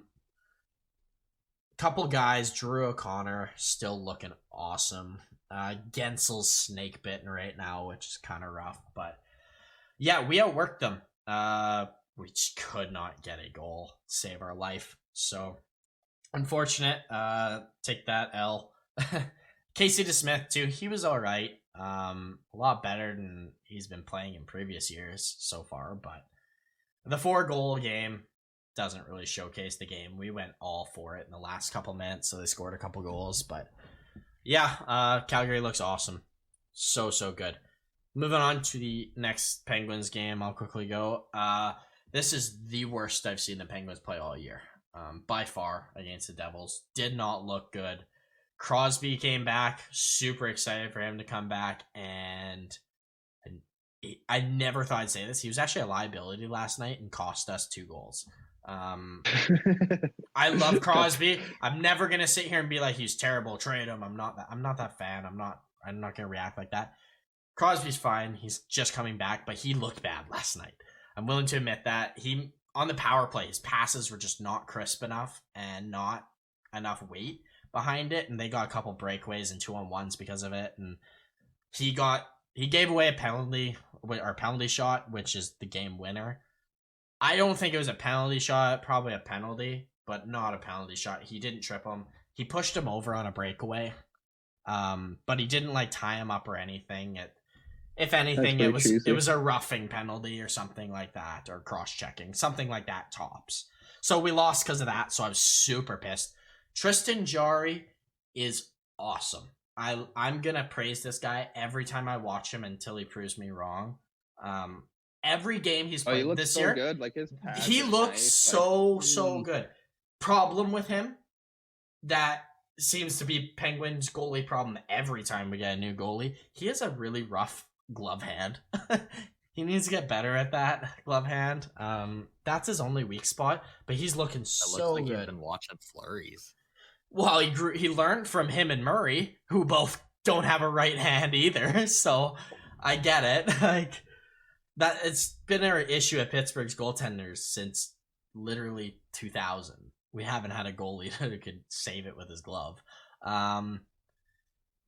Yeah, and then who else? Kapanen looks like he's going to be an elite player, but just doesn't score and doesn't do it. Sometimes he takes like half a second too long to make a decision, and it just like, fuck. Just do it. Like, just be the best player. Evan Rodriguez looking great. Danton Heinen looking great. Brian Boyle as well. Our energy line is great. Love it. UC Ricola played last night, and he was awesome. But last player I'll talk about, Chad Ruhwedel is not good enough to play on this team anymore. We need Chris Letang back right now. I'm willing to actually play Mark Friedman over Ruhwedel right now, which is crazy to say. I know these names don't mean anything to you guys for the most part because nobody knows who these two are. But like, oh, I know Ruiz. Well, I know who people might know who he is. Sorry, but like these are like 7th D-man guys that I'm bitching about because Chris Letang's out. But like long period, always been there for you though. John. He has, like, but he can always been there. Like I bet he's been there for like 10 years. Oh yeah, he has been here a long time, but he cannot be a night in night out guy. No, he is a 7th D. He is a 7th, 8th D. In a perfect world, I want him as an 8th D man. I remember him lighting it up in the playoffs for a small period of time. I thought, but like, yeah, man, he's been around forever. He's been around. You have guys like that that'll just hang out and look like good enough to be that filler guy. Yeah, like, a lot of those guys like to jump around, like a Lucas Spiza or like, those types of guys. Like they like to just jump around, go to this place and see if he can get an opportunity there, or get an opportunity there, or maybe they just want change. I don't know what it is with trying to crack a roster. They think they're good enough to crack a roster. I mean, if you're a 7th D-man on a good team, why can't you make a slightly worse team or a better system? No, I like him. I do. He cannot play every night. We really need Chris Letang back. Like, so bad right now. John Marino had a rough game last night. Or the other night, sorry. It wasn't like, oh my god, this guy's bad, but he just didn't look like himself. He was kind of bobbling the puck a little bit more. Same with Dumoulin. But no, rough 2 games for Pittsburgh. Hopefully they can start playing good because we're last in the Metro right now as we speak, which is nuts because we were first for a while. So until Carolina came in and just dominated. But yeah, that's my rant on Pittsburgh for you Penguins fans that care. Hopefully Crosby's second game is a lot better dispersed. I'll say that much. Let's close it out. But anyways, Chase, do you have any more games that you would like to talk about? Yeah, hell yeah. I want to bring up the old DT game, buddy. Like, hell yeah. Dustin, just lighting it up. LA versus Buffalo. 3-2. I believe LA won 3-2, all thanks to horrible defense. Tobias Bjornfoot is the best. That's why they won. Yeah, hey, like when I brought up that Muzzin trade the other week, like I'm really starting to man, some of these trades just blow me away. When it comes down to it, like you traded Muzzin for Bjornfoot, like which is funny Muzzin's because been pretty awesome, but like look at what you've gotten out of Muzzin and your team in the last 3 years. They all still think they've done absolutely nothing in Toronto land. So one thing I will say, if worth it? the one thing I will defend, if I'm gonna defend any Kyle Dubas trade, it's gonna be that one or the Campbell trade. Because Muzzin they would be a hell of a lot worse without Muzzin. Like I would rather almost lose Morgan Riley for nothing than Jake Muzzin for nothing if you're a Leafs fan. For like short period. What I'm getting at is I do agree with you. I do believe it was amazing and needed and all that sort of stuff. But it also, That's because you guys are just jumping the gun here. You're not they definitely choosing no growing whatsoever. That's not what you're choosing. You haven't done that at all unless you were talking with your super duper Sandine and Liljegren. Like you got your two guys that you chose to grow, and like that was it, you know. So you chose to take that route and try to win as soon as possible when all you had to do was just hang the fuck out, man. Like sometimes, especially with these young guys, giving them big contracts like that, why trade on for cap and do this sort of stuff? Let your team grow. Do what the Wings or somebody are doing. Like, you know, you let your team grow. You let your team catch up to you, and all of a sudden you're like, oh, hey, look at these guys show up. You know, like, wow. Something. You know, that's when you start making the muzzin moves and the stuff like that. You know, but they never did that. They took those guys in and said, well, let's go. But yeah, I have while we're on this quick tangent. Sorry, before we close off this tangent, I'm mad at myself for talking. It's okay because I'm on this too. The Leafs I think the Leafs are proving why you don't give away every single player on your team 8-year contracts at whatever money, at like big money. They were like proving a lot in the sense of it should be a rule of thumb now for GMs that maybe you pick 3 guys that you sign for longer than 6+ years at a given within 2 seasons. Hey, like, no, okay. Because like Matthews' contract, I look at with the Leafs and I'm okay with it because he's a number 1 center. He's an elite goal scorer. Like he doesn't come around. He doesn't grow on trees. Austin Matthews. Not saying that Mitch Marner does, being a like high point getter, like just easy for him. But you don't pay those guys 11 mil basically, or 10.9, whatever the fuck it is. Like it's you don't pay him that. You should pay the Barzell deal is what they should have done. Something like that. I know he's a center and all that, but like 3 years, 7 mil. Yeah. Nylander Nylander doesn't look as bad now. I think that one grew to be a good contract, but that's someone where maybe you go, okay, give me a 3-year at 4 or 5 million. Give me a $5 million deal for like 3 years. Let's build a good team, learn together, and then once they can carry it on their own, that's when you do it. I think I agree. I'm agreeing with what you said. Exactly, man. Like you're right. Exactly. Like, do you know who they needed if they were all the money out and then says go now instead of like win now for growing me. into the go now, you know? Like you should be getting paid as, unless you're like an anomaly player like Matthews, McDavid. Like these guys are guys that it don't matter what, you just pay them. So I would include like McKinnon and Makar in there, honestly. Like it's super hard to be a team that's middling for like 3 years, but you gotta fucking do it, man. Yep. You like you did everything right, and then you started making some of these bold moves to give yourself that extra push. When you just wait, because like the next year you could have missed the playoffs or something, got a decent pick, ended up here, had a good year the next year, great year, or you know, like you gotta let things work itself out for a little bit. That's why I've been hating on Calgary. Like I'll hate Calgary and for a living for no reason whatsoever, but how they do it and not trading guys constantly. That's why I hate Montreal. Just let them. They can. They're human beings. They can figure this out as well themselves. You know, like this is a group, especially if you keep them together. You know, like, you know, they understand somebody's gonna be gone every year at least. That's just absolutely the reality of the NHL. So like they can get over this sort of stuff, losing a Geo, because you only lost Geo. You gained a couple guys, you know, a little bit of a mix. Like, you got to let the team grow. Let them screw up. Look at Calgary the last 2 years. What if they blew all this up? Like, what if they do great this year, make the playoffs? Like, this is looking good. Daryl Sutter's got this team looking great. So surprisingly. Like it's honestly. It just frustrates me, and that's why I like what LA's doing here. Like just hang out, you know. To bring it back to the point we were trying to make, LA Buffalo.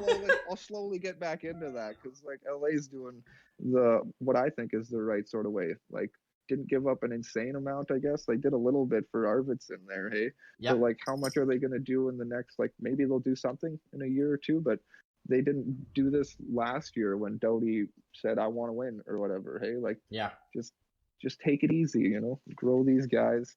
And like, I don't know, like throwing Dustin Tokarski. 10 years later, this guy's a backup goalie for the old Buffalo Sabres, just lighting it up. He got like the grossest PK save. Yeah. At the end of the second period, coming across. Just because, like that's just. I think no. Because the Sabres are making the playoffs. It was a PK save because LA I think was on the PK and made that happen. So yeah, just Buffalo failing miserably. Carl Gunstrom. I don't know if you guys see that goal. Carl Grundstrom, yeah, that goal was so nice, man. Like, holy crap! Just, I think he like kind of pulled it in between his legs at like the blue line and went around everybody, cut across to the other side. Like, yeah, he's pretty decent. Hey, everyone, the Leafs he was in that Muzzin trade. Funny enough, he's it's so funny you're talking about this because like the Leafs literally just beat Buffalo. Leafs prospects just beat Buffalo pretty much in Bjornfoot and Carl Grundstrom, but like he's pretty good. A lot of Leaf fans were as a high end, like high level, what he could be is Zach Hyman is what he looked to be.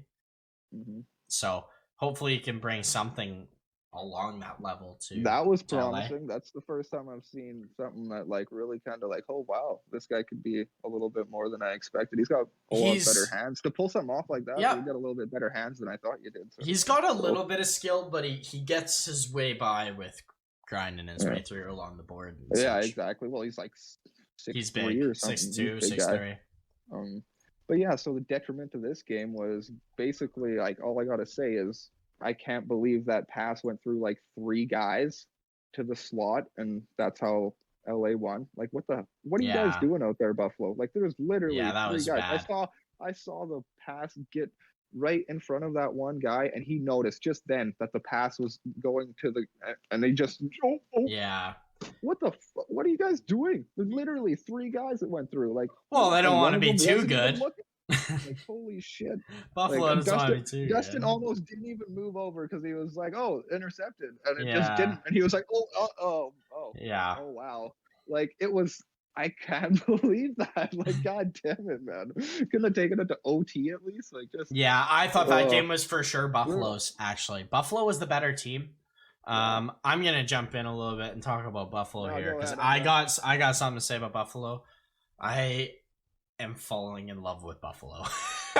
Never thought I'd say that now, but this team's great. Like, this team's so good for what we know what they are. They're not a playoff team. Like, they're going to be a basement team. We don't have any expectations.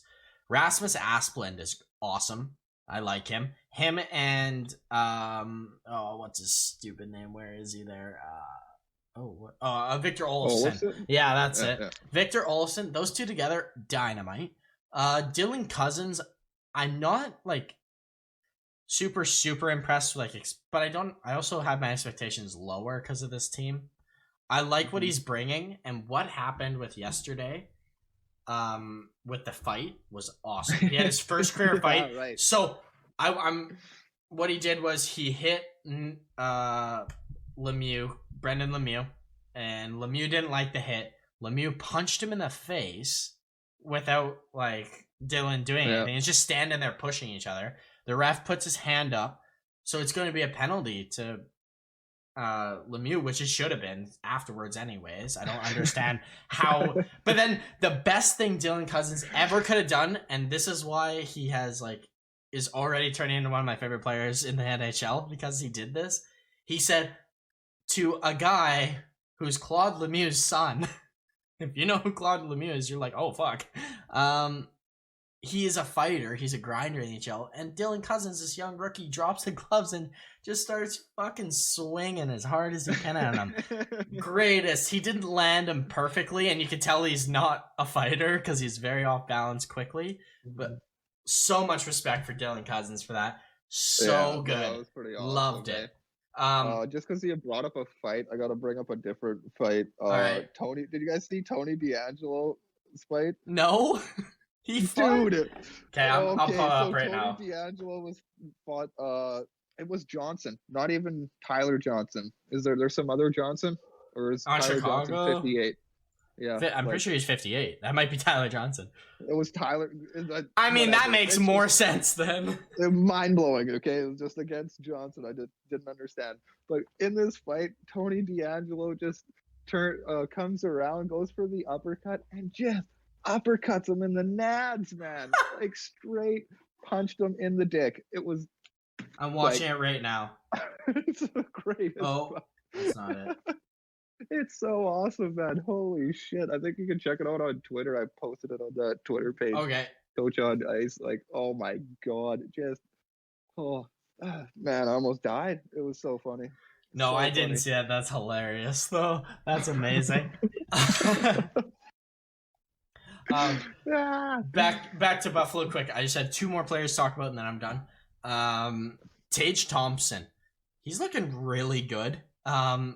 And he's the player they got in the Ryan O'Reilly trade to St. Louis, and he was the big piece.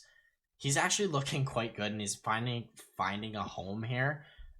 So I've been really impressed with how he's playing and hoping to see a lot more. And finally, Jacob Bryson is awesome. Like, he's so good. This kid could be an elite puck moving defenseman. Maybe not an elite. Okay, that's a stretch, but definitely a top pairing, potentially puck moving defenseman, or a top 4. Like, he looks. Yeah, he's going to be in the top 4 for the rest for a of long his life. time. Yeah, he looks really good. 23. He moves the puck so well. He's so smart. He's so confident in his own end, which super important, especially if you're a puck moving defenseman. Really impressed with how he's playing, and then obviously, Dustin Tokarski is the greatest goalie. I fucking love DT, the greatest. Yeah, 8th in goals against average. That's buddy. Amazing. What a gem. I hope. And then like the starting goalie's a 40-year-old guy who just like is also amazing for this team. Makes no sense. No dog. Like, why is Craig Anderson playing like he was the starter in Ottawa? Craig Anderson 9th, Dustin 12th in save percentage. Okay. And the guys ahead of him, one of them is Ville Husso and Connor Ingram, Martin Jones. So guys that have played one or two games. Can we talk about how he has probably had the most underrated, untalked about career? Craig Anderson.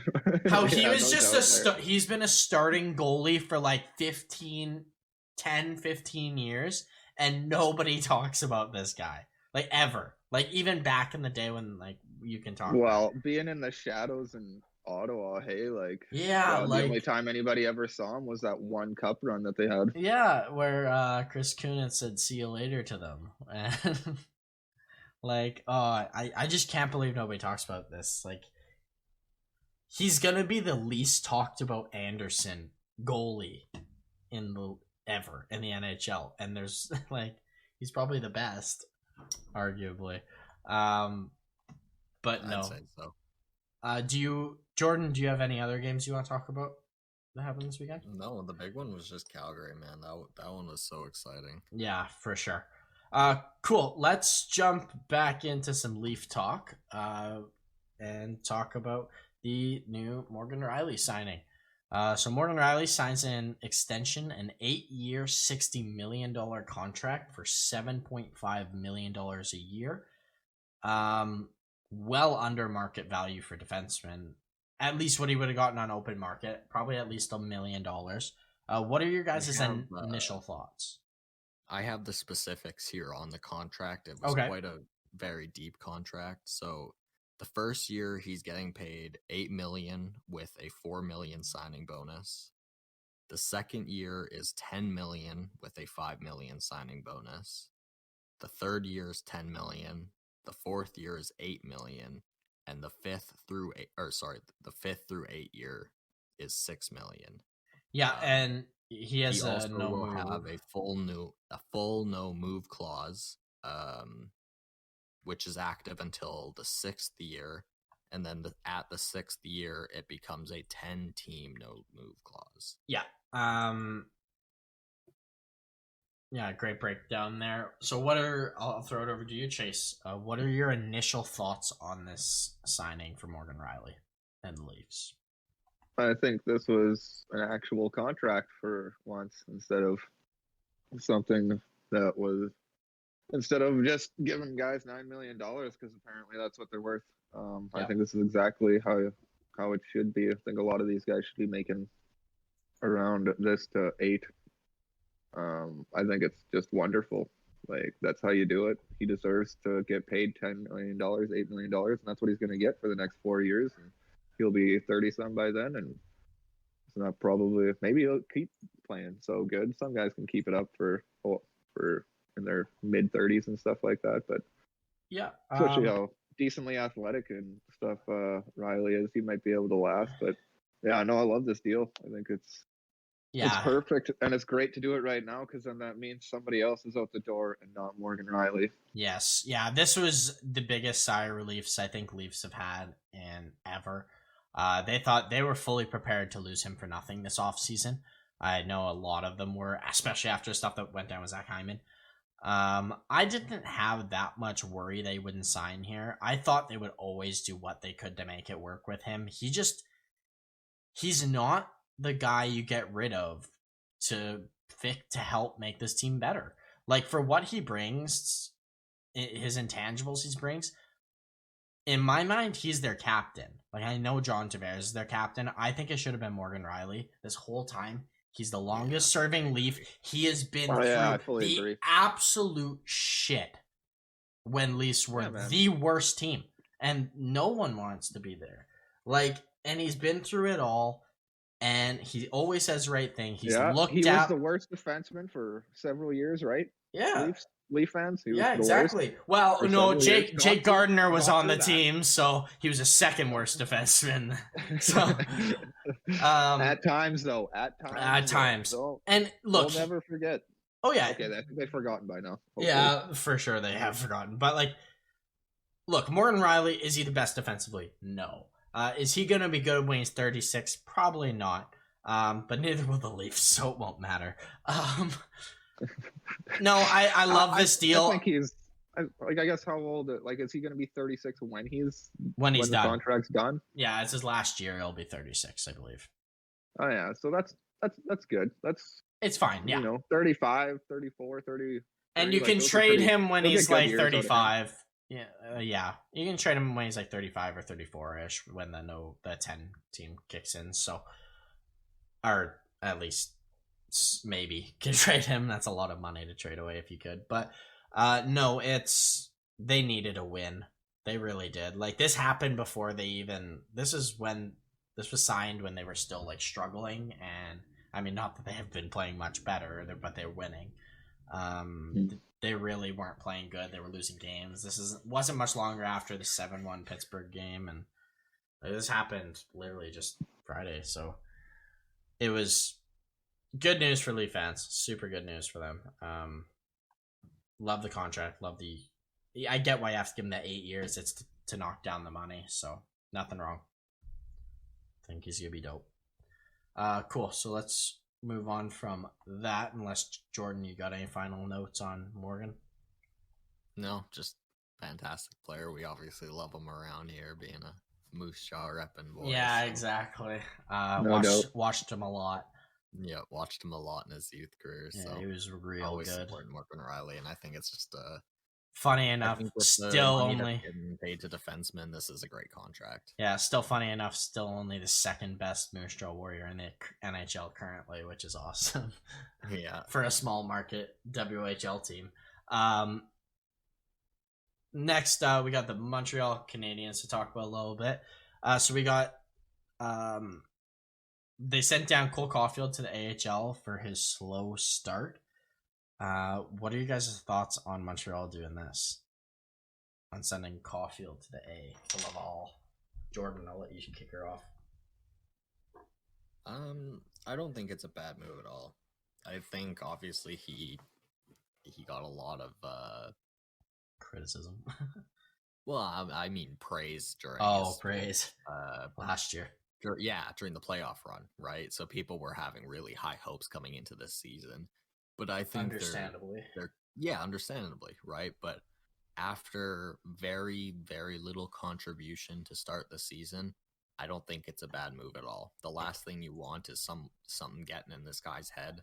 Go let him light up the A for a bit and come back hot. Yeah, I think this is great. He needs to just get his mojo back, frankly. Exactly. He's just in a slump. If I'm looking, he has 1 assist in 10 games. That's not good enough from Caulfield. Also, you got Hoffman and Drouin playing good. I put Hoffman. Drouin's been so good. And Drouin looked awesome. Very impressive. That was the worry. That's where he was playing last year, and those two guys are actually filling the void off the start. They're not faltering or anything. They actually look pretty good there. So it's just all right. Do you want to play third line, or do you want to actually score some points in the AHL? You know, You'll probably actually be better for your growth and whatnot. For sure. Yeah. Moving on with some other Montreal news. Cedric Paquette is to have a hearing on his hit from Zegras. Hit on Zegras, sorry, not from.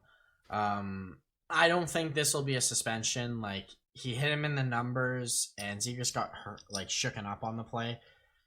It's not a hit I'm ever gonna like try and defend, but he didn't hit him that hard. It wasn't charging, wasn't really anything like that. He got kicked out of the game, which makes sense, I guess. He hit the numbers, and he was already facing the board, Zegras. So makes sense. Shouldn't be a suspension in my mind. Did you guys happen to see the hit with Paquette on Zegras? I don't. No, I don't think so. If you guys haven't seen it, then that shows how terrible it probably will be, because it wasn't great. Like, he was in the corner, Zegras, and was facing the boards and turned even more to be facing. Paquette just went to like lightly hit / pin. It's kind of like that play, and he just must have missed that. He got Zegras got shooken up on the play. The trainer came out, took him out, and he was back next shift. So it wasn't anything bad, too bad. But he got kicked out of the game for it, Paquette. So there's a hearing. Yeah, I don't think it'll be anything.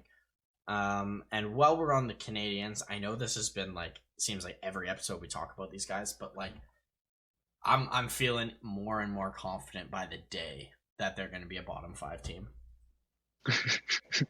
This team is awful. They're bad. So underwhelming. That defense is awful. Their offense can't score more than 2 goals a game, if that. Jake Allen has not looked good.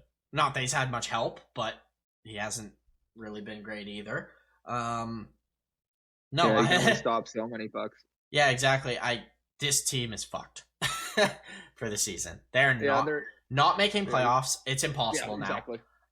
They're 2-8, which other than Arizona, I think is the worst in the NHL. Yeah, it is. Oh no, Chicago third worst. Chicago has not won. Chicago and Arizona have not won yet. So yeah, no, Montreal. I just wanted to touch on them quick. They're bad, and I think they're going to continue to be bad. Just not that extra punch. Like, they play good, not bad. You know, in these games, you're looking all right, but you just don't have the thing that wins games. You know, like, show up and do something in like a shift and score that goal and put the light out of the other team. Like, they just haven't had it. So yeah, they just don't work to me. It's so many different pieces to different puzzles to me. They don't gel. Like, Hoffman and Drouin's fit pretty well, I guess, so far, but yeah, I don't know. Don't love anything else about that team. Next, Carolina Hurricanes. They are the only team that is undefeated left in the NHL. They're 8-0, and my does Freddie make Leaf fans want to pull their hair out. This is so fun. This is hilarious. You good there? How funny is it that the 2 biggest players to walk in free agency by the Leafs are both lighting it up for their teams, that being Zach Hyman with the Oilers and Freddie Anderson with the Carolina Hurricanes. What are you guys' thoughts on the Hurricanes and Freddie's start to the season? it's just lovely. Love this. So good. Great. Just smush it in the Leafs' face. Great. And like, I don't know if I feel like I said this on the podcast previous, but like,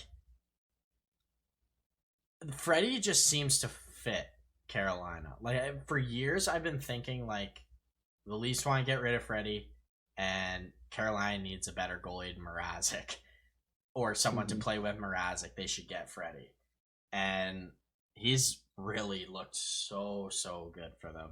No, it's a way better structure for him. Like how the team that he played in front of in Anaheim when he went like 17-1-1 or something. He was sick. Like that was the type of team he needs to play in front of, and Toronto's just I think it is more. I think it's even more in the head of it than that. I think it's the Leafs goalies are cursed for the most part, and that it takes a special type of person to be a goalie for the Toronto Maple Leafs, and I don't think Freddie's that. Freddie is not a guy who, when every single one's eyes is on him, plays the best. Yeah, he's like there's a lot of goalies like that. Quiet guy, like you're probably doing well. And for all the criticism he got too in Toronto, I don't think he was that bad. I really don't. Yeah, the times they hated on him the most was like right after he came off of injury. Yeah, like bitching at him about fucking a game after a couple games after the injury and stuff like this. It's like, what is your problem, guys? Like, yeah, absolutely. I mean, they're the most overreaction fans. You're right. They ruin their goalies, man. They ruin their goalies. I really hope they don't ruin Jack Campbell because, wow. Hey, they made Jack Campbell, dude. Yeah, so true. Jack Campbell, hopefully, because Jack Campbell is the best Leaf right now, without question. I don't care who wants to talk to me about it. Like, he is the best Leaf right now. Yeah, I can agree. He's kept them in games that they shouldn't be in anymore. But yeah, no, sorry. And it's not really even back to Carolina. Don't have anything else to say other than Seth Jarvis is playing on their team now. He played last game and he got an assist in his first game on the power play, which is awesome. Super happy to see him play. He's not from, but he plays in Portland and WHL, so I've seen him play a couple times here and there. He actually plays, funny enough, he plays on the same line with a guy I played hockey with on the same lineup for a bit. When he was like called up to our team and all that, Reese Newkirk. So little bit of a connection somewhat, which is kind of neat. But let's move on to the St. Louis Blues, and more specifically, let's bring up Jordan Bennington and what the fuck he was doing against the Avalanche the other night. This was hilarious. This was hilarious, and one thing I'm defending a point I made last year in the playoffs about Nazem Kadri. Why does the league just hate him for being Kadri? He has made some bad plays. Last year, that hit was not 9 games. I don't care what anybody says, or 8 games, whatever it was actually. Should not have been. Should have been at most the rest of the first round. At most. Now, this game, Jordan Bennington and him were squawking at each other, and Bennington tried to fight him, and a couple other people. Then the refs separated Kadri. Kadri wasn't in the scrum whatsoever. He didn't push one guy, I don't think. I don't think he swung at one guy, not one thing. He was chirping, but who doesn't? And Bennington skated up to him and swings his stick at his head. Now, it sounds bad saying it like that. It was nowhere near his head. It was literally just you know the guy that, like, everyone hates? Jordan is going to know exactly the person I'm talking about when I bring this up. That just, like, one of your guys, you know, he'll walk up to you and he'll, like, flinch at you and to make you flinch.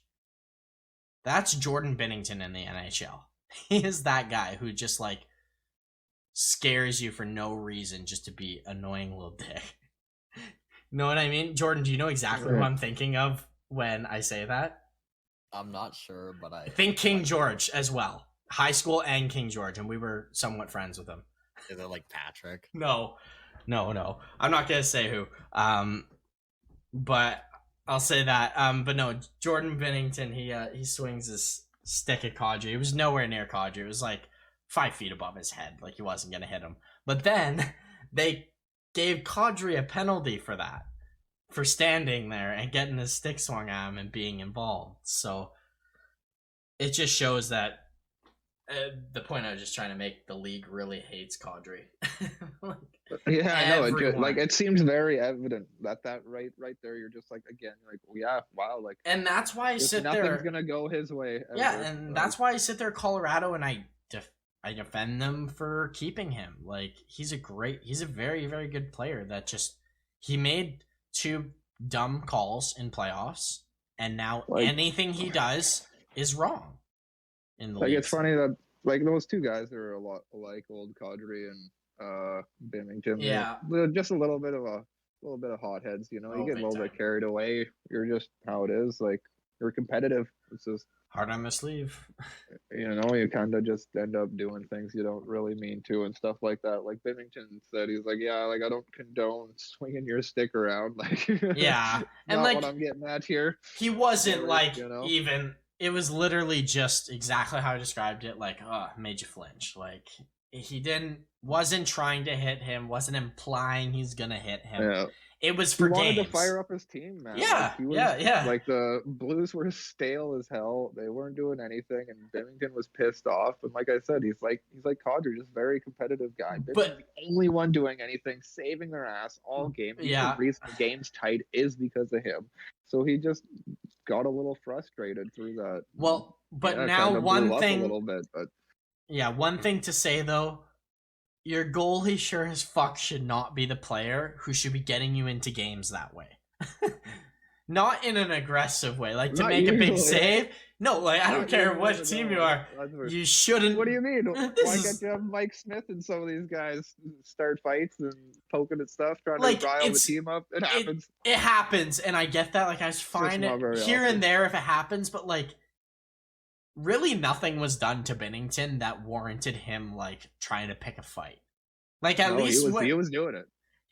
But like, it's like your 4th liner. He basically had the mindset of a 4th liner saying, "Oh, I just need to fight someone out. No reasoning. There can be no scrum. I'm just gonna go out and drop the gloves to someone." Yeah, man. And like, you shouldn't have that with your goalie, because he's gonna get a dumb penalty from stupid stuff like that. Because what player is gonna actively hit a goalie a lot of games? I want it to be my goalie. He gets to stay in the game. I don't want to take all the penalties. I don't want my goalie doing that personally. I don't know. That's a little much. Well, then I wouldn't have a PK guy or anybody in the box. I'd have whoever I want to put in the box. Well, I don't want anyone in the box though. So you take penalties to fire your team up. That's how it is. Yeah, no, I get it. And he's a fiery guy. I know that. It's just some Blues fans got to be sitting there like, okay, come on, Benner. Like, just stay in the net and do your job, which he is. But moving on back to Colorado, let's talk about them for a second. Cale Makar becomes the 6th fastest defenseman to reach 100 points. That's crazy. Yeah. I mean, I'm surprised he's only 6th. I would have, but I bet like there's like Phil Housley in there and Paul Coffey, Bobby Orr. I bet's in there. Like, probably some big names I'm not thinking of off the top of my head. But yeah, that's insane, and that he's already hitting 100 points, and he's played what? Not even 2 full seasons technically, because it was a half year last year. Yeah, and it looks like Byram might be gonna be there next year too, like the way he's playing. Yeah, he's been really good. What are your guys' thoughts on their start of the season though, Colorado? They just fight through every game. Like, they looks like the other team could definitely pull it off, and they fight through it and they win. Yeah, it's a little disappointing some games, but like, no, man, it's all right. It's all right. It's nothing mind-blowing, but like I said, they just really fight and win those games when they win. Like, they're only 4-4 right now, which is crazy. Kind of surprising on how they've looked during the games. But like I said, they just find that way. They find a way. It's pretty fairly impressive for life finds a way. What they've like went through over the offseason with all the shuffling and everything. Like, it's a pretty good start for a lot of new guys with new roles. Yeah, absolutely. New players and stuff like that. Jordan, what are your thoughts on? I mean, it's Colorado. Like, they're gonna be good. They're always gonna be good as long as they have Nathan MacKinnon, because true. His drive it bleeds into the team. Right? Man, he's got the probably the highest drive I've ever seen of an NHL player. Yeah, and it only gets more every year. Like, he's got like Michael Jordan type commitment. Like, I'm not gonna say he's like the same as like best player in the world type like Michael Jordan, but like, or arguably ever. But like, he just has that, like, every time he's on the ice, he wants excellence, which is crazy. I love Nathan MacKinnon. I do. I love this team. Their depth needs some help, though. They could really do with making. I wouldn't hate them making a move for just a depth piece. Like, nothing crazy, not going out giving away first, second round picks and shit. But like, just getting like a third, fourth, maybe a center for them, just to help win more draws, be a better PK guy. Like someone like a Belmar who used to be there, right? Just an older guy who's on maybe a team who isn't very good that they can just use to shore up their defensive side of the games. Would be real nice on their forward group. One thing is I want to say is that it's always pretty ballsy to just move on from somebody and assume somebody's going to step up. And Comfort really did do that. Like, yeah, he did.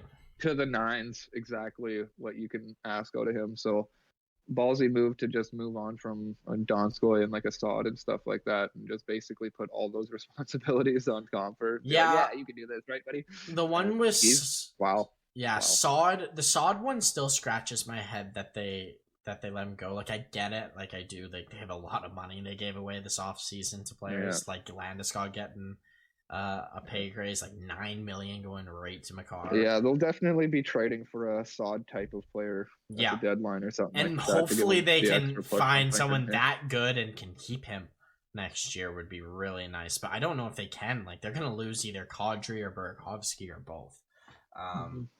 They're gonna have some rough seasons coming up. But like, how good is Kravtsov? I wonder if Kravtsov. Oh man, what if they got Kravtsov? So who would you? Would that?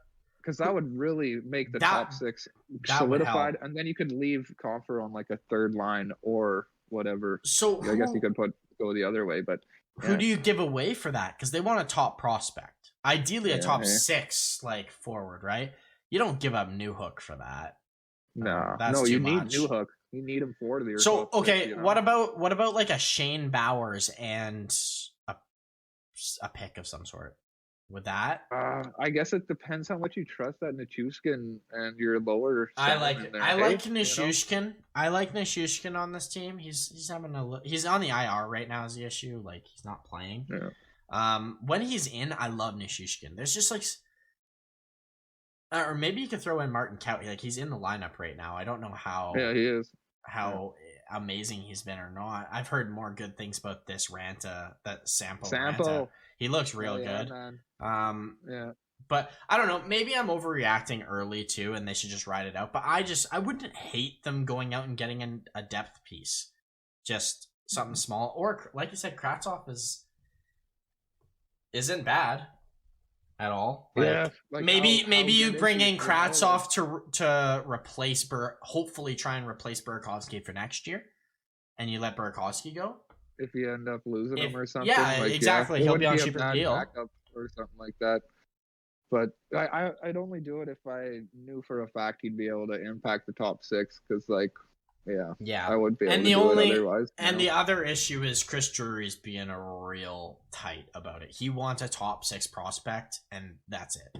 Yeah, like, he's dead set that it's going to be a 1-for-1 top six prospect for top six prospect. Mm-hmm. So, I don't know if they can make that work. And like I mentioned, like, Newhook seems to be the only guy who would fit that description. And you're not giving up Newhook. Like, why would you do that? Nope. I agree. So, just a couple more notes to talk about. Finally, I actually just one more team, and then Chase, you can get into your Anaheim Ducks line. Okay. One thing to note: Ryan Getzlaf becomes a franchise leader in points after passing Teemu Selanne. Yeah. Woo. I didn't realize he was this close, honestly, and I wonder if that's exactly why he didn't go anywhere else this year. Yeah. This year or last year even. He wanted to be the franchise leader in points. I feel like now that he is, maybe he'll move on. This trade deadline for the right type of team, playoff team pushing. But is he the longest tenured Duck? I wonder. I don't know. I would think so. In the top 5 by now. I can look that up. But I just thought that was super cool. Do you? Yeah. No, you can start with your lines, awesome. And I'll bring it up. Yeah, no, it is so awesome. And to start off, like him and Terry are like that's not gonna stop anytime all year. I think they're gonna play Getzlaf and Terry like all year unless something kind of changes maybe.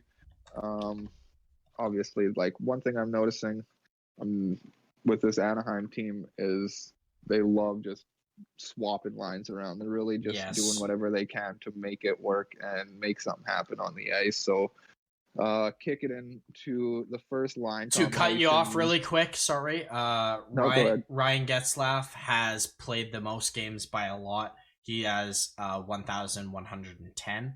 Corey Perry's second, 988. I was gonna say, like, who else is Cam Fowler is long? Fowler's the only other one who's even close to Getzlaf, who's currently on the team, and he's got 744. So he's still got like 400 less. And like all those guys were not. Korea's here too.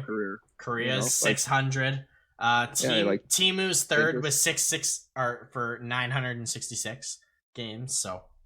I didn't think he played in Anaheim that long. Yeah, he did apparently. Hey, I always think of him more Winnipeg, which is crazy, not Anaheim. So, oh really? I always think of him in Anaheim. I think of him both. Winnipeg. I didn't even realize he got that many goals for like so long. Yeah, so I didn't either. Like, sometime in high school or something like that, or maybe even out of high school is when I learned that Solani got like 70 goals. Yeah, like, 76 goals. Well, how have I never heard of this? Rookie season. I know. And then they said he played with like who was it? Like the Nordiques or the Jets? The Jets. The Jets. And I was Winnipeg Jets. What? Yeah. What? Like I was just so rattled that day I heard that. But no. Anyways, getting back into the line combos for Anaheim. I started off with looking at the Vegas game they played that they just lost in a shootout, I believe, or an overtime 5-4. Yeah. So they started off the combinations with Henry, Getzlaf, and Terry, which sounds real nice. They got the Comtois, Zegras, Milano, and then they had Sam Steele, Lundstrom, and Silverberg. And that's what they had going in. And then they had this random Giroux. Do you guys know this guy? Giroux? Yeah. Sort of. He's a first or second round pick from them. Yeah, something like that. A couple years ago. Yeah, he was slated in the fourth line center with Grant and Delorier on his side. What really ended up happening is like literally it was not very far into that game. They switched the line, threw up Henrique with Zegras and Milano, and that's how they got that first goal to kick off the game. Sonny Milano. He's looking real good with Zegras.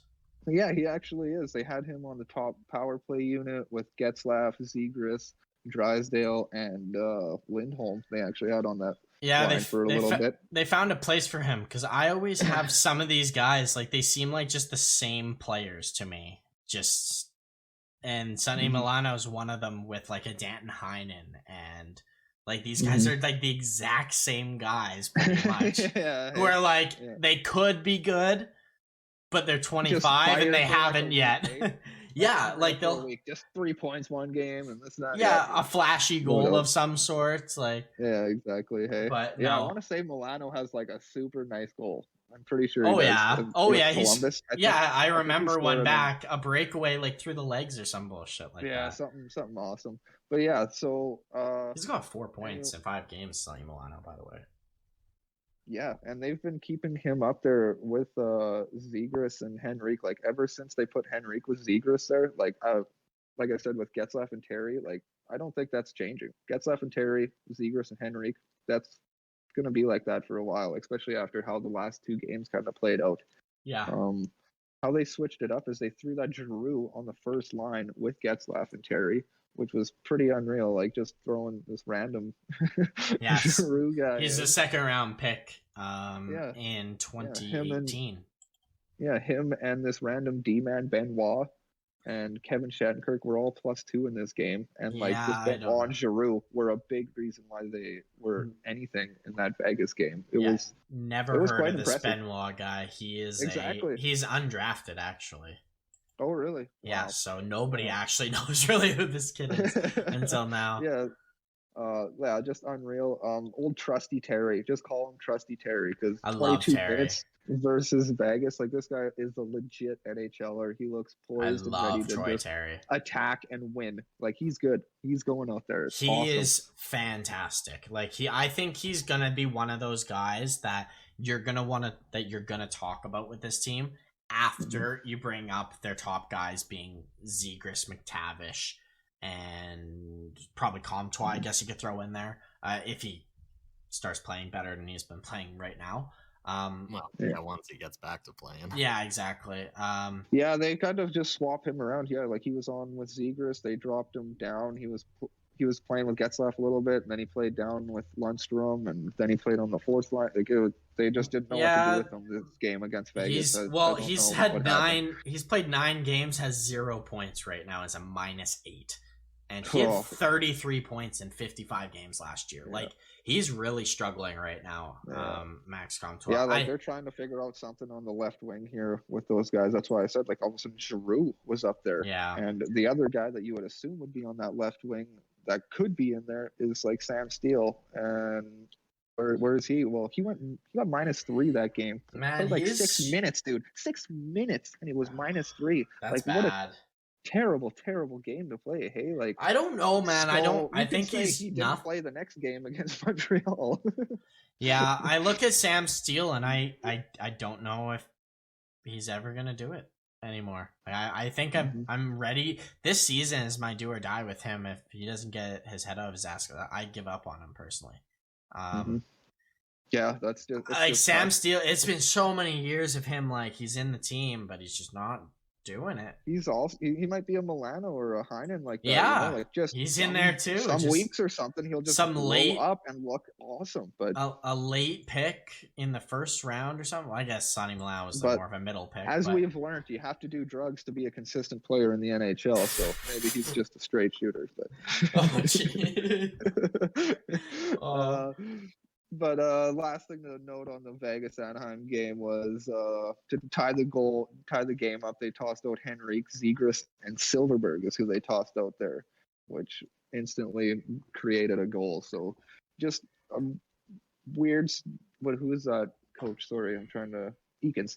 Dallas Eakins was the coach there. He was really just throwing these guys around, not scared to just not play somebody and just switch it up in general. Like he's got to get something going, because he's probably one of the, if you're to list 5 coaches in the NHL who are more on the hot seat than not, he's probably one of them. He's been there a while. He hasn't, like, some of these young guys aren't really performing well under him. I'm not saying that I agree they should be fired, but I can definitely understand why people would be talking about it with this team. But, and then the next game they played was against the Montreal Canadiens just recently here. So they literally started the lineup with that Giroux, Getzlaf, and Terry. He played pretty damn decent again. And then they also just brought up some other guy, Letary. Do you know him? I don't know Letary. But they did have Henrique, Zegras, and Milano together on the second line. Like I said, Zegras and Henrique are probably going to stick together. They seem to kind of keep that going. Letary, Lundstrom, and Letary. Letary is undrafted. Yeah, just some guy, and he was like the goddamn fire starter for this team. It was awesome. He was great out there. He was playing on the power play with Milano, Henrique, Shattenkirk, and Fowler on the second PP unit, which has actually been doing pretty decent. Like, this is one of those teams where you're not gonna focus on one power play and be like, yeah, this power play is going to be the one that gets you all the points or whatever. Man, Cam Fowler is such a good quarterback on the power play. Like, he doesn't get talked about how good he is. Like, he's one of the best skaters I've seen from a defenseman as well. Like, yeah, no doubt. He should be so good, but he's not because he's always hurt. Yeah. Always Vinny hurt. Lettieri just scores a power play goal, this guy. Nice. Like, love it. Unreal. And just assisted by Henrique, so clearly the team is basically like Troy Terry, Henrique, Getzlaf right now. Whoa, like that's crazy. Cam Fowler played his first full season since 2011-2012 last year. Only in 56 games. The last time he's played 80 games or more, which by the way has happened 3 times in his career. 2016-17 is the last time he played 80 games. Jesus, man. And that's the last time they made playoffs too, funny enough. Other than that, every year it's like 69. It goes like 80, 67, 59, 59s, 56. Yeah, he just doesn't play a lot. Sorry. Yeah.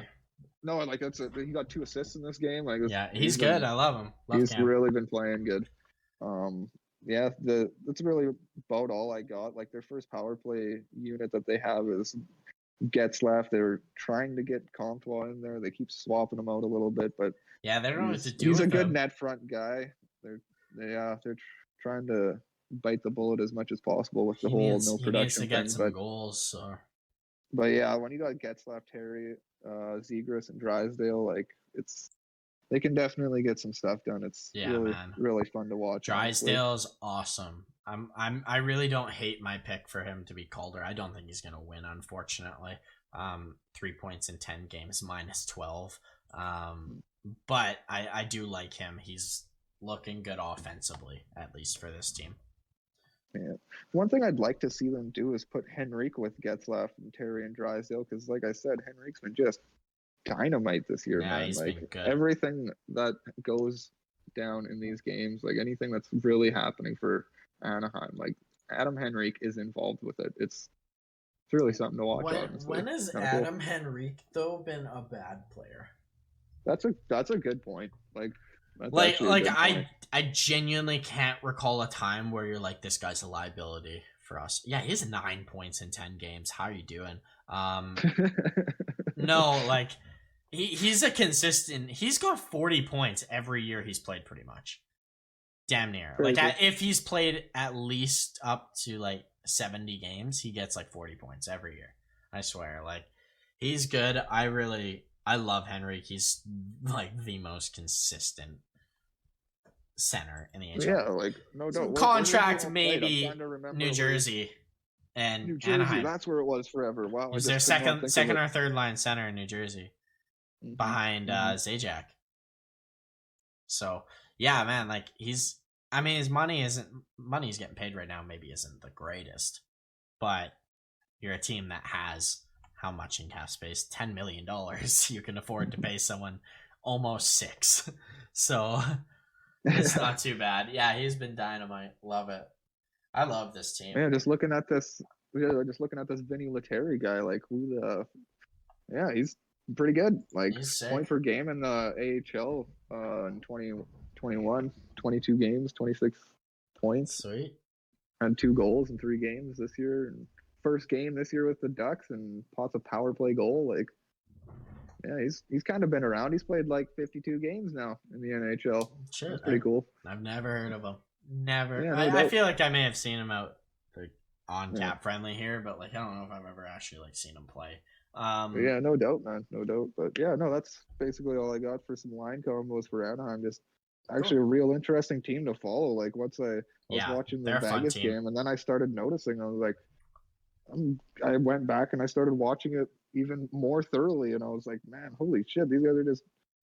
I love this team. Like, this is kind of cool. Like, it's funny you say that. I think I can count 5 teams off the top of my head, maybe 6, where they aren't enjoyable to watch, like at all. Like, or maybe not necessarily at all, but like they just aren't enjoyable. Like, and the only teams I can come up with are Montreal, because unless you want to watch the other team light them up, you're not gonna have fun.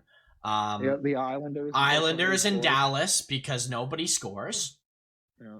I'm willing to throw in Nashville in there too. Like there's like, and then Arizona and Chicago, because who likes Chicago right now? And Arizona are a dumpster fire. So, like, they're battling at the bottom.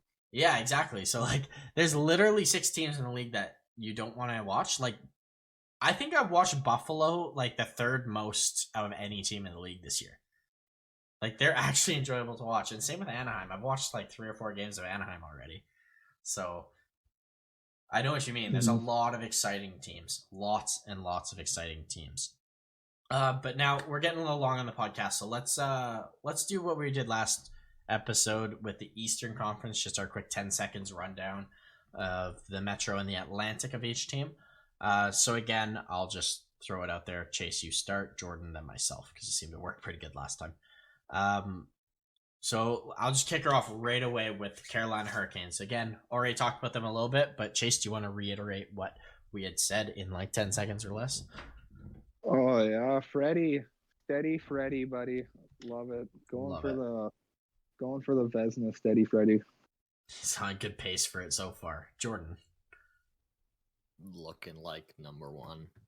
Yeah, exactly. This team's dynamite. Yeah, I had them first, and I feel like I underestimated them. Like, I put them first in the division. And I feel like I undervalued them too. Defense looks a hell of a lot better than I thought. So I'm very willing to admit I was wrong. Next team, Columbus Blue Jackets. Chase. Yeah, just basically just watching Voracek skate around, passing it to Laine there. That's about all I see. The team's really playing a lot better than I thought they would be. Like, really it's playing really well. Really competitive. Jordan? Yeah, no, that's exactly what I was gonna say. It's just they're outplaying my expectations. I wasn't high hopes for this team, so they're doing good. Yeah.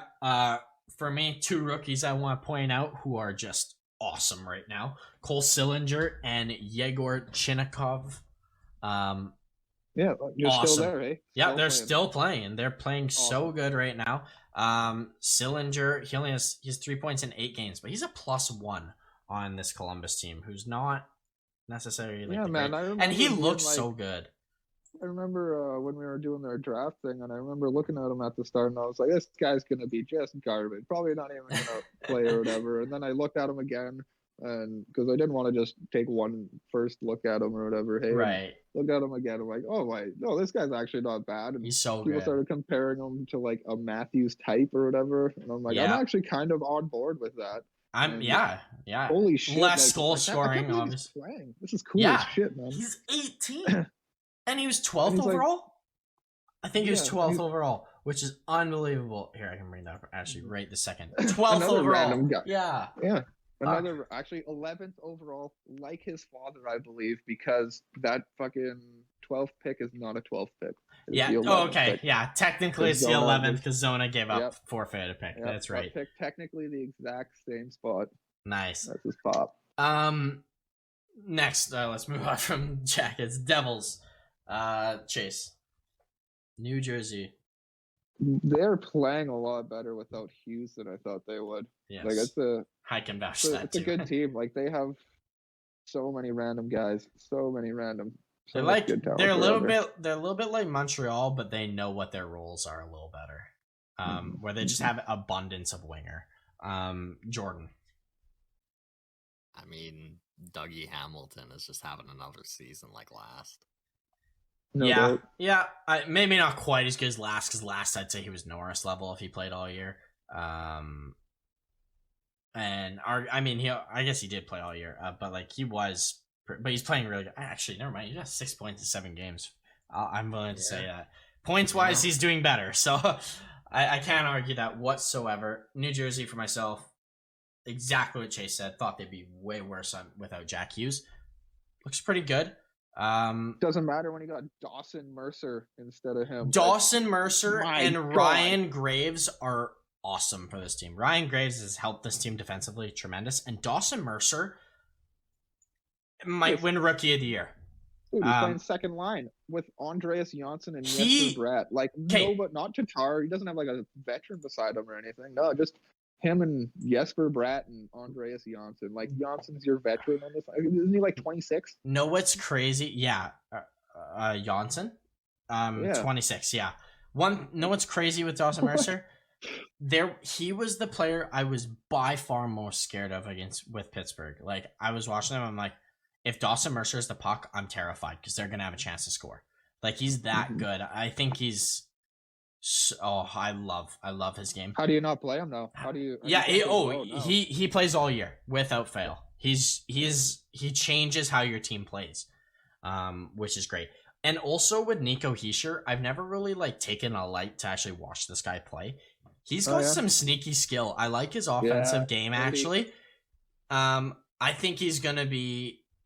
Once he hits 25, I think Swiss Army knife. Yeah. Once he's 25, I think he's going to be one of the best two-way guys in the league. I think he's got that potential. He looks real good. Let's move on to the next team. Next, we got the New York Islanders. Chase? I haven't watched him play basically like all year because why would you? Yeah, I agree. After they start like not well, it's like, oh shit. I guess. Oh wait, sorry, Oliver Wahlstrom. Yeah, like, that's the only player I remember. Yeah. Jordan. Oh, yeah, he fell asleep. So you're watching them now? Yeah, exactly. Honestly, there's not much I can say about the Islanders. I just don't like watching them, so I don't really know. Sorokin's awesome, but snooze fest. Let's just move on. New York Rangers, Chase. The Rangers. Hey, Kreider, man, looking good. Looking good, Kreider. Making that $7 million worth it. Yeah, 6.5. Yeah, that's a lot of fucking money. Jordan. Laffy's starting to light up. Yeah, he's looking real good. He's scoring. Good. He's starting to score, and he's always in the right place. Love it. Adam Fox having a great year again. He is still the same guy from last year. Love it. And Mika and Laffy playing together, I just wanted to add to that. Like, oh, love it. Love it. Love watching that. No doubt. Next, Philadelphia Flyers, Chase. Show up one day, don't show up the next, you know. Classic. Actually, I'm really described their defense. Couturier, you know, really impressed with Couturier. Like again, Couturier's like sick. Always. He's always so good. Way better than you think he is, and until you watch a game and you're like, my God, dude. Like, yeah, he's a pain in the ass. Jordan? Despite the score lines, I think Carter Hart is playing a lot better than last year. Oh, I will 100% agree with that. He's playing better. He's still not like what you want. He's not like not there yet. He's still not Vezina caliber yet at all. But the way you get there is just start better. Yeah, he was poor. Yeah, I still don't like this defense whatsoever. But I love Cam Atkinson for this team. He just fits well. Like that trade we talked about, like Voracek for him is just such a good trade, a win-win trade there. Love it. Yeah. Next, Chase, Pittsburgh Penguins. The Penguins. Well, you finally got your Crosby back. Yeah. I feel okay with this team. I'm really kind of more excited to see how it shakes out because I don't like when this happens to this team every year. And then you guys get further into the year, and then all these guys we were excited about just disappear. And it's like, what happened? But for sure. Jordan. Another year of injury woes. Yeah, when isn't a year of injury woes? I just want Chris Letang back in the lineup. That's my only wish for Christmas. It's my early Christmas wish. I just want Letang in the lineup for all year. I really miss him. Like, I love Marino, but Marino looks dynamite when Letang's in the lineup with him, and he can play against other guys. So that's all I'll say. Jari too. Love Jari. Been so good. I said, his pads look awesome. Yeah, those black pads, blocker and glove looks fresh. Like so good. It sucks sometimes. I lose track of the puck a lot when they're on someone's attacking, which sucks sometimes. But other than that, it looks so nice. Yeah. I mean, on the bright side, it's not been going in very often, so I can't complain. Yeah. Next team, Washington Capitals. Chase. Oh, I love Washington. It's so cool. Go Ovi, man. Go Ovi. This is great. Yeah, that's all really I want to say. I just love this team. This is cool. Absolutely. Like that their defense is somehow working. Like, this is awesome. I'm going to jump in quick because I don't have much to say, and I'll let Jordan give his more in-depth, I guess, take on them. Yeah, I mean, Ovi's going to win the scoring record, and these young guys, McMichael seems to be finding his footing, which I like. The defense is not looking like an issue. Can't complain with this team whatsoever. Nick Jensen, man. Oh my God, has he been playing good? Yeah. Like, just the speed. It's crazy, dude. I know. Awesome. Not something you'd correlate with Nick Jensen typically. But Jordan, I'll let you finish off with your team. I'm gonna give a criticism. Nice, I like it. I think we absolutely need to be better when it comes to overtime. I love that we get there, especially in games we're down. We fight back. But the Dallas Capitals last year. When it comes to overtimes, we usually lose. Yeah. No, I feel you. Those suck. It sucks so much going to overtime because you're usually the better team too. It's better than 0, but once overtime hits, I'm almost always hanging up the reins. I'm thinking, all right, we're out of here. I have a hard question for you, Jordan. Who is your favorite rookie on this team so far?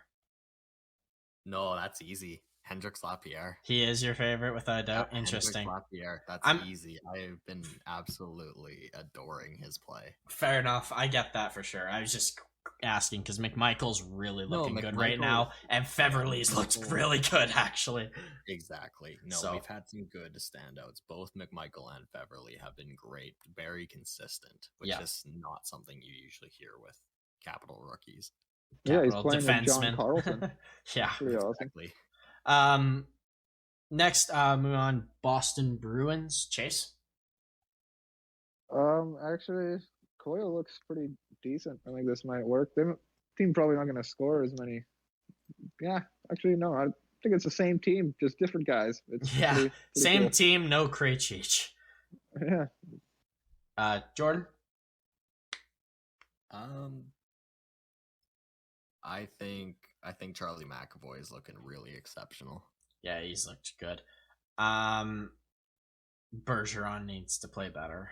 I'll start with that. Not that I'm like get on the score sheet. He needs to start scoring a little bit more.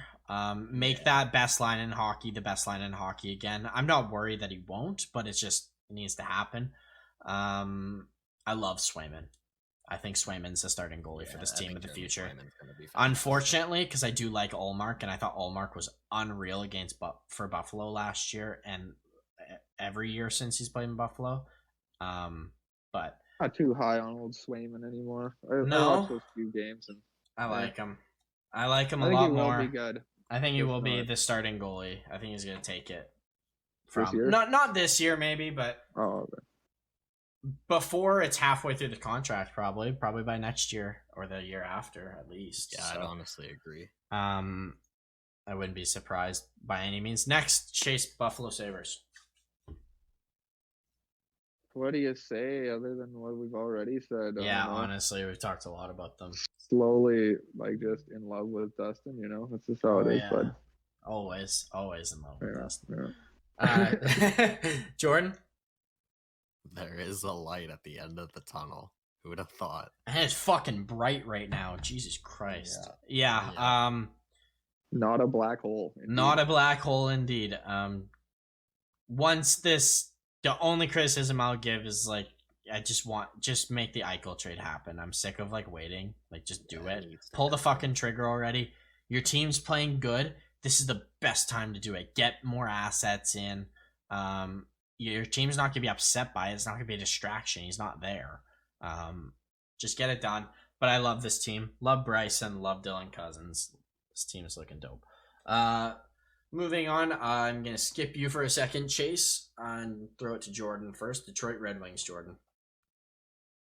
They're exceeding my expectations. Yeah, and then some. Absolutely. Fully agree.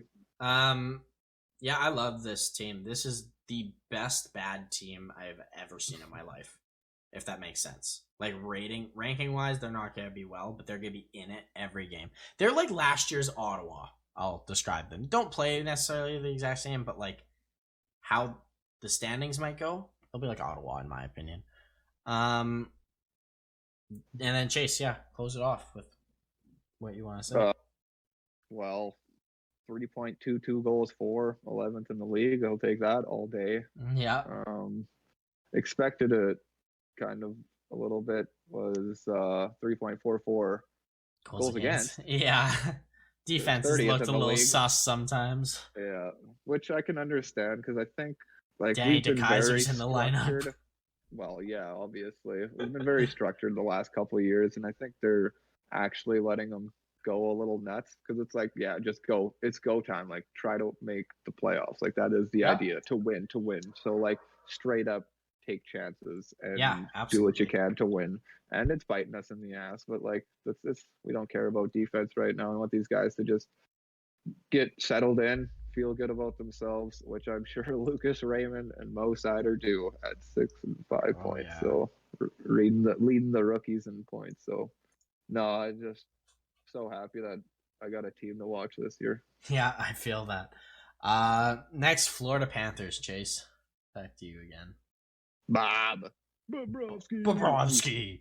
Yeah, he's so good. Like literally the only reason we lost to him was Bobrovsky. So good. Jordan, what an asshole. Jordan, this is gonna be a high scoring team.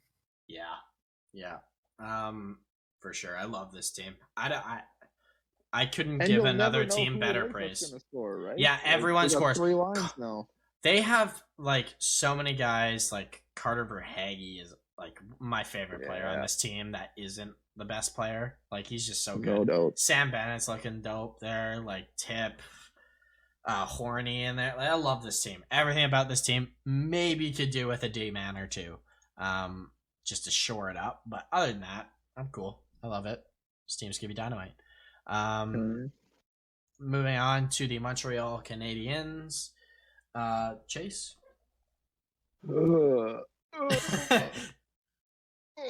That's my me getting stabbed in the chest, I guess. I don't know. Sounds like something else to me, but all right. Oh God! You want to hear that? No.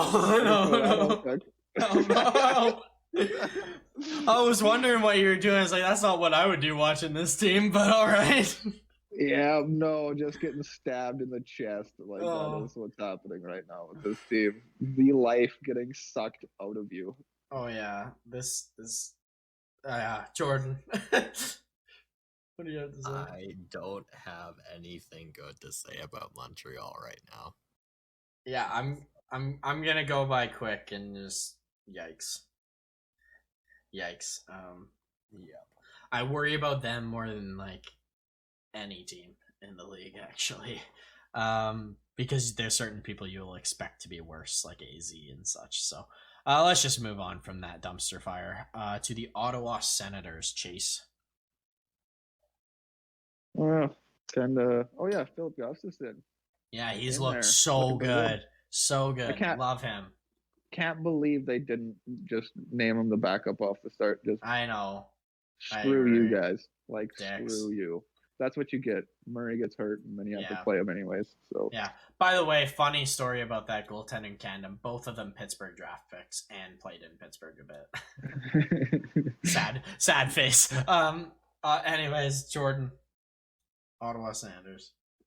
I think Ottawa is gonna be a force to be reckoned with. Not this year, but soon. In 2 years, I wouldn't be surprised if they're fighting for conference finals. They're going to be a very, very good team, and they're going to be very consistent. Once they get some of their prospects in that still haven't played, like Sanderson and such, oh my God. And like unbelievably young. Bernard Docker. Yeah, unbelievably young, so good. Stützle is the real deal, and I'm wondering if LA's gonna regret not picking him too over Byram. That's definitely something. That's something that's been going around right now, and 6 foot it's hard. Centerman, like. Oh, I get that. But this Stützle looks like the way he plays, he could get 100 points in this league. Yeah. He is that dynamite. He is the best goal scorer I've seen who isn't a first overall pick. Why didn't the Wings get him? Like, why didn't we trade up or do something so we could have Mo and we would have the Mo and him instead. That's so sweet. Yeah. He's fantastic. I love this Ottawa team. I love what it's going to become. And Brady Tkachuk is just going to get better and better and lead this team. Love it. He's he is so much like his dad, Brady. Like, more than Matthew is. And I don't mean that in an insult at all. Like, I think he's so much like his dad. He's so calm. And he's just the most chill guy on the ice, Brady, but he's an asshole in the best way. So, love it. Let's move on. Tampa Bay. Chase? Yeah. I don't know what to say about him, really, honestly. Like, I've watched a few games, but nothing kind of popping out at me. I don't see much. Don't really have to change. Yeah, they're the same team. They won back-to-back cups, right? So, Jordan. Another year of Vasilevsky dominance. Yeah, non-surprising. That'll happen until he's like 30 or something at least. Yeah, he's so good. Braden Point is so fast. Oh my god. Like, every time I watch them play, he is just zoom. Like, gone. So fast. Stamkos has looked so good this year, and I'm super happy about that as well. No doubt. And Sergachev's well on his way being a number 1 D-man, and as early as next season, I think. And then finally, last team to talk about, Chase, the Toronto Maple Leafs. I don't know. Stupid team. The Leafs. Oh my god. Yeah, Jack Campbell looks good. Like, Jack Campbell is stellar. Other than that, like, nice.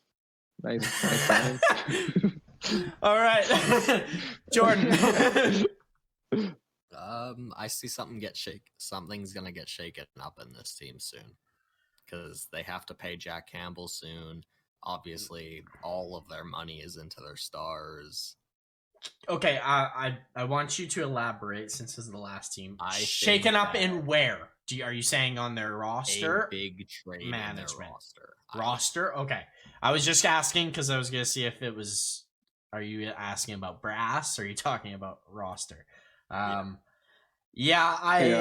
look at this team, and I see a very good team that is... like on, I wouldn't say on paper, they don't really play like a team. They need to stop trying to outpossess people the way they do. They are not. It's so easy to defend this team, so easy. Like, if you go all out at them, they will turn it over and you will have 5 scoring chances. They give away, I think the average is 6 breakaways or 2-on-1s a game. That's not okay. They hold on to the puck too long. I don't like that. I like a lot of the players on this team, and I think they're very good and are just very good hockey players, but this team will never win a Stanley Cup. This roster. And I mean, that's not a hot take whatsoever. To me, they got to get rid of Brody or Muzzin, or I guess you just try to shed. I think it's inevitable. You got to get rid of one of those defensemen. So I would say you trade Brody or Muzzin this offseason. And even that Richie, you got to shed that Richie contract. Yeah, it's just a waste of $2 million. Instantly. You don't need it. Kerfoot will no longer be a Leaf by next year at the latest. Probably the trade deadline, though. Yeah, you don't think they're going to keep They fucked up. No, they can't. They just gave his money to Morgan Rielly. Basically. It's only like $2.5 million more. All you gotta do is like trade one of those D-men. You don't keep Kerfoot if you're this team. He's the last forward I keep, probably. Yeah. Well, then trade all these guys. Trade. I'm not saying trade Richie. Yeah. Trade Brody or Muzzin. That's like $10 easy million at least, right there. At some point, yeah, I'd agree with that. I don't know about now because like you can't just give up your season. Like they still have a chance to make playoffs, right? Off season, they won't do anything. They're going for the cup this year, man. Know who I win the cup? I'm not going to trade anybody unless they're like in last, but the deadline. Do you know who I wonder I wonder if they trade actually is Justin Hall. They might be able to get a lot of money or a lot of assets for a $2 million 2-year deal on a right-handed defenseman. When that signing came out, I put on Twitter like, who are you getting rid of? Like Brody? Are you getting rid of Hall? Are you getting rid of Kerfoot? Or are you getting rid of Richie and Hall? Like Richie and Hall is like a combo, because that's $4 and a bit million. So that's enough to keep Rielly around. Yeah, see, and my thing is with Kerfoot he is a middle six forward, and he can make $3.5 million. Not on the Leafs. They don't have the money for a $3.5 million third liner, right? That's my issue with Kerfoot. If they were any other team who wasn't like in the worst cap situation in the existence, I would say you keep Kerfoot. But like because of their situation, no, you don't. You just can't. And Dubas won't is the difference too. Like he's gonna keep Tavares, Mitch, and Austin. Mm-hmm. Those 3 guys are safe forever, and probably Willie too. It's kind of strange they didn't sign Bobby Ryan. Like honestly, like wouldn't have he been pretty?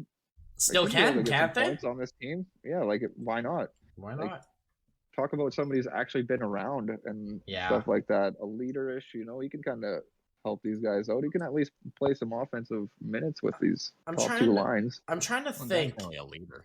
Is there any player who at least a leader? Is there any player in the NHL that you can think of off the top of your guys' head that would be like the best player for the Leafs to get? Like, because I'm trying to think, and I genuinely don't even know what they can do. That's the problem when everyone thinks about, like, trade all these guys. Trade Mitch, trade Willie, trade Rielly, trade... Like, okay, take a day, take a breather. What are you getting for Mitch? Realistically, name me a trade that you can win while trading Mitch Marner. About, Matthew Tkachuk for Marner. Like, I don't think that would ever happen. Good luck. Calgary won't. That would be the type of kind of thing you would want to do-ish, right? Okay, and I get like one thing I like Bailey. I brought it up earlier. I do like Bailey. Josh Bailey. I think that's a good guy, but he's worth Hyman money. So if you ain't keeping Hyman, like that's the thing. Like I don't understand why they didn't do what they needed to do to keep Hyman. I don't either. Very many of those guys. Because they didn't want to give him 8 years, basically, and the no move or something like that, or like they didn't want him for that long, and they couldn't afford him for short term. Edmonton also didn't want to do that with Nuge, and they did it anyways. Yeah, and then they did it again with Hyman. So like, I don't know. There was a lot of risk with Hyman. I understood why you don't do it, but I agree it was the wrong player to do it because he's the only guy on their team that worked. Like, worked so hard. Know who they need, actually, who used to be a Leaf, which is hilarious? Yeah. Connor Brown. How fucking amazing would Connor Brown be again right now? Yeah, exactly. So, yeah, I don't know. If this Leafs team, I wouldn't be surprised if they make playoffs. I also wouldn't be surprised if they miss it by like 2, 3, 4 points. They're going to be in the hunt, but they need to figure their shit out quick. I do like Bunting.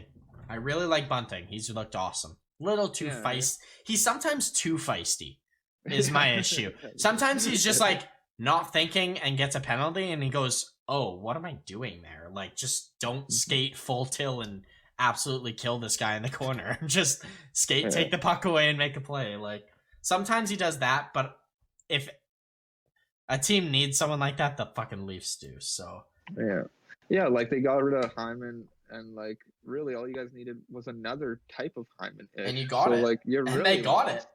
Like you're really lost by getting rid of Hyman. If they had like both, you needed two Hymans, you know. If they had both and let Kerfoot go. Yeah, exactly. That's what you do. You keep bit the bullet on Hall or something like that. How much is Hyman making? Maybe you should have traded Muzzin. Look at what's going on right now. Is he going to be shit all year? Like, I don't think he's going to be shit, but I do see him taking a step back big. Trade him. You trade guys before they take that step back. That's your job as a GM. That's true. On a contending team to win, that is your job to somehow predict these fall-offs, make the necessary moves when those fall-offs happen, you know? I don't hate that. I definitely don't hate that. My only issue with it is no, the Leafs don't have a D-man like Muzzin, right? Like, and losing him, I think you lose every chance you have at the playoffs this year. Yeah. Like, and that's the tough part. Exactly, like, they're screwed either way. It's a lose-lose. Either you keep this guy because he's so important with what he does, but his value keeps diminishing, and you're not getting anything back for him and give up looking like some pretty good pieces for him. Or you trade him and you miss the playoffs when you can't realistically as a where they are and who they're paying. This brings me back to them just not growing. Like, if you guys probably would have grew for another year or two, Dermott would have a little bit more under his belt. Maybe you'd trust him a little bit more. Or this and that would have happened. Maybe this guy would have came out of the weeds. Maybe you would have got some cheap guy that would still be there or something like that. Dermott's looked a lot better. For you. Dermott's looked better this year than I've ever seen him play. Yeah. But I also remember 2 years ago. Though, no, it couldn't have. A year ago or something like that. I watched him play last year a lot. They had this other guy that was doing much better. We don't need to even put you out there in these situations because we already got this guy and we're trying to win. So, like, you doing anything wrong is just get out of here. One thing I'll say with Dermott for those young guys not to succeed. So this is what you get. I get that, but last year Dermott was bad. Like, Dermott was not a good defenseman in the NHL. I'm not saying he played good. I know. I'm just saying, like, different scenarios, different. I get why they didn't give him the chance. How people progress, you know.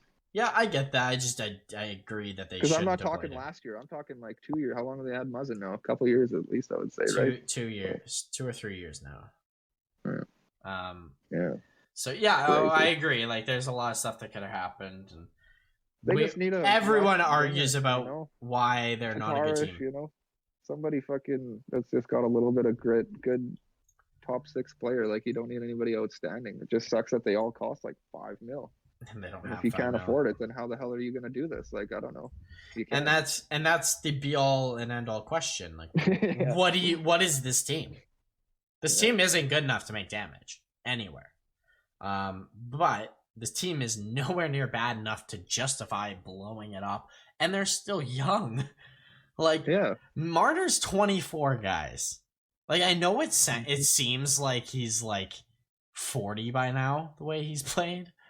Like, sometimes I think he's 27, 26, Mitch Marner, the way he's criticized and he's played. Like, he's not even necessarily, he's technically just entering his prime age in 24, 25. Yeah, like, tell me the last time these young guys ever came directly into the Leafs lineup. Like, this has never happened since. Matt Sundin wasn't even drafted by you guys. Like, yeah, exactly. They've never had a prospect like this, though. This has never happened before, you know? Like, you guys have never had a player that you've picked that actually was good enough to play. Like, they haven't had a player this the last gifted. 6 years seems like it's been so long, but like, you got to throw out the first 2 years at least for these young guys. Like, you're just playing hockey. Like, the fact like Corey Perry and Getzlaf won cups in their first 2 years is just like one of the most mind-blowing things to me. Also, one thing I will say about that, though, look at the line. They had other lines. They had a first line that wasn't Getzlaf and Perry. Like, Getzlaf and Perry weren't there. They became their best players, but they weren't originally supposed to be. They also had Chris Pronger and Scott Niedermayer in the back end. The Leafs don't have that.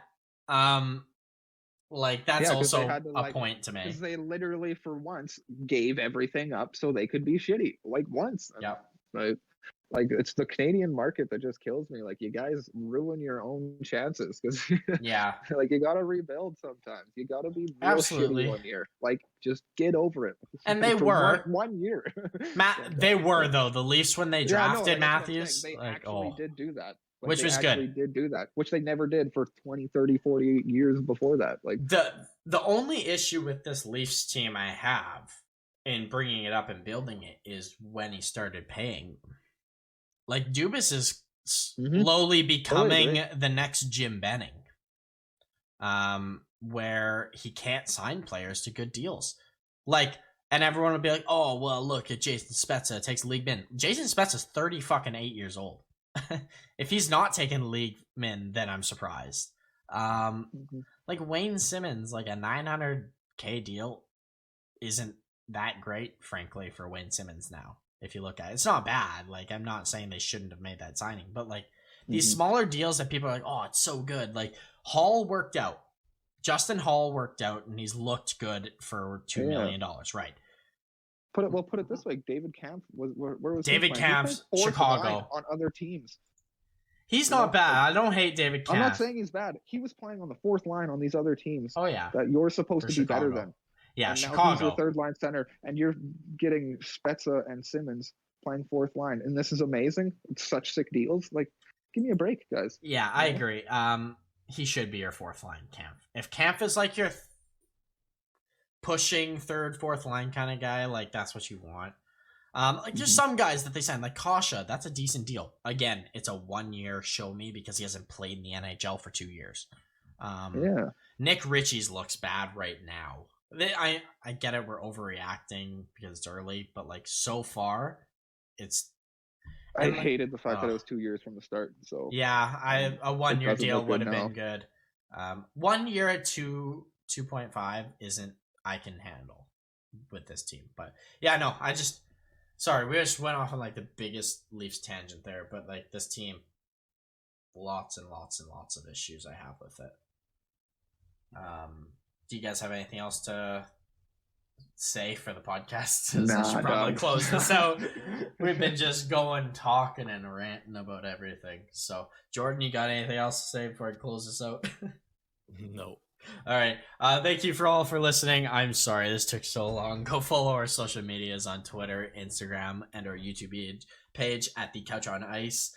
We're gonna next week. I don't know what we're gonna talk about, if I'm being honest. This has already been too long.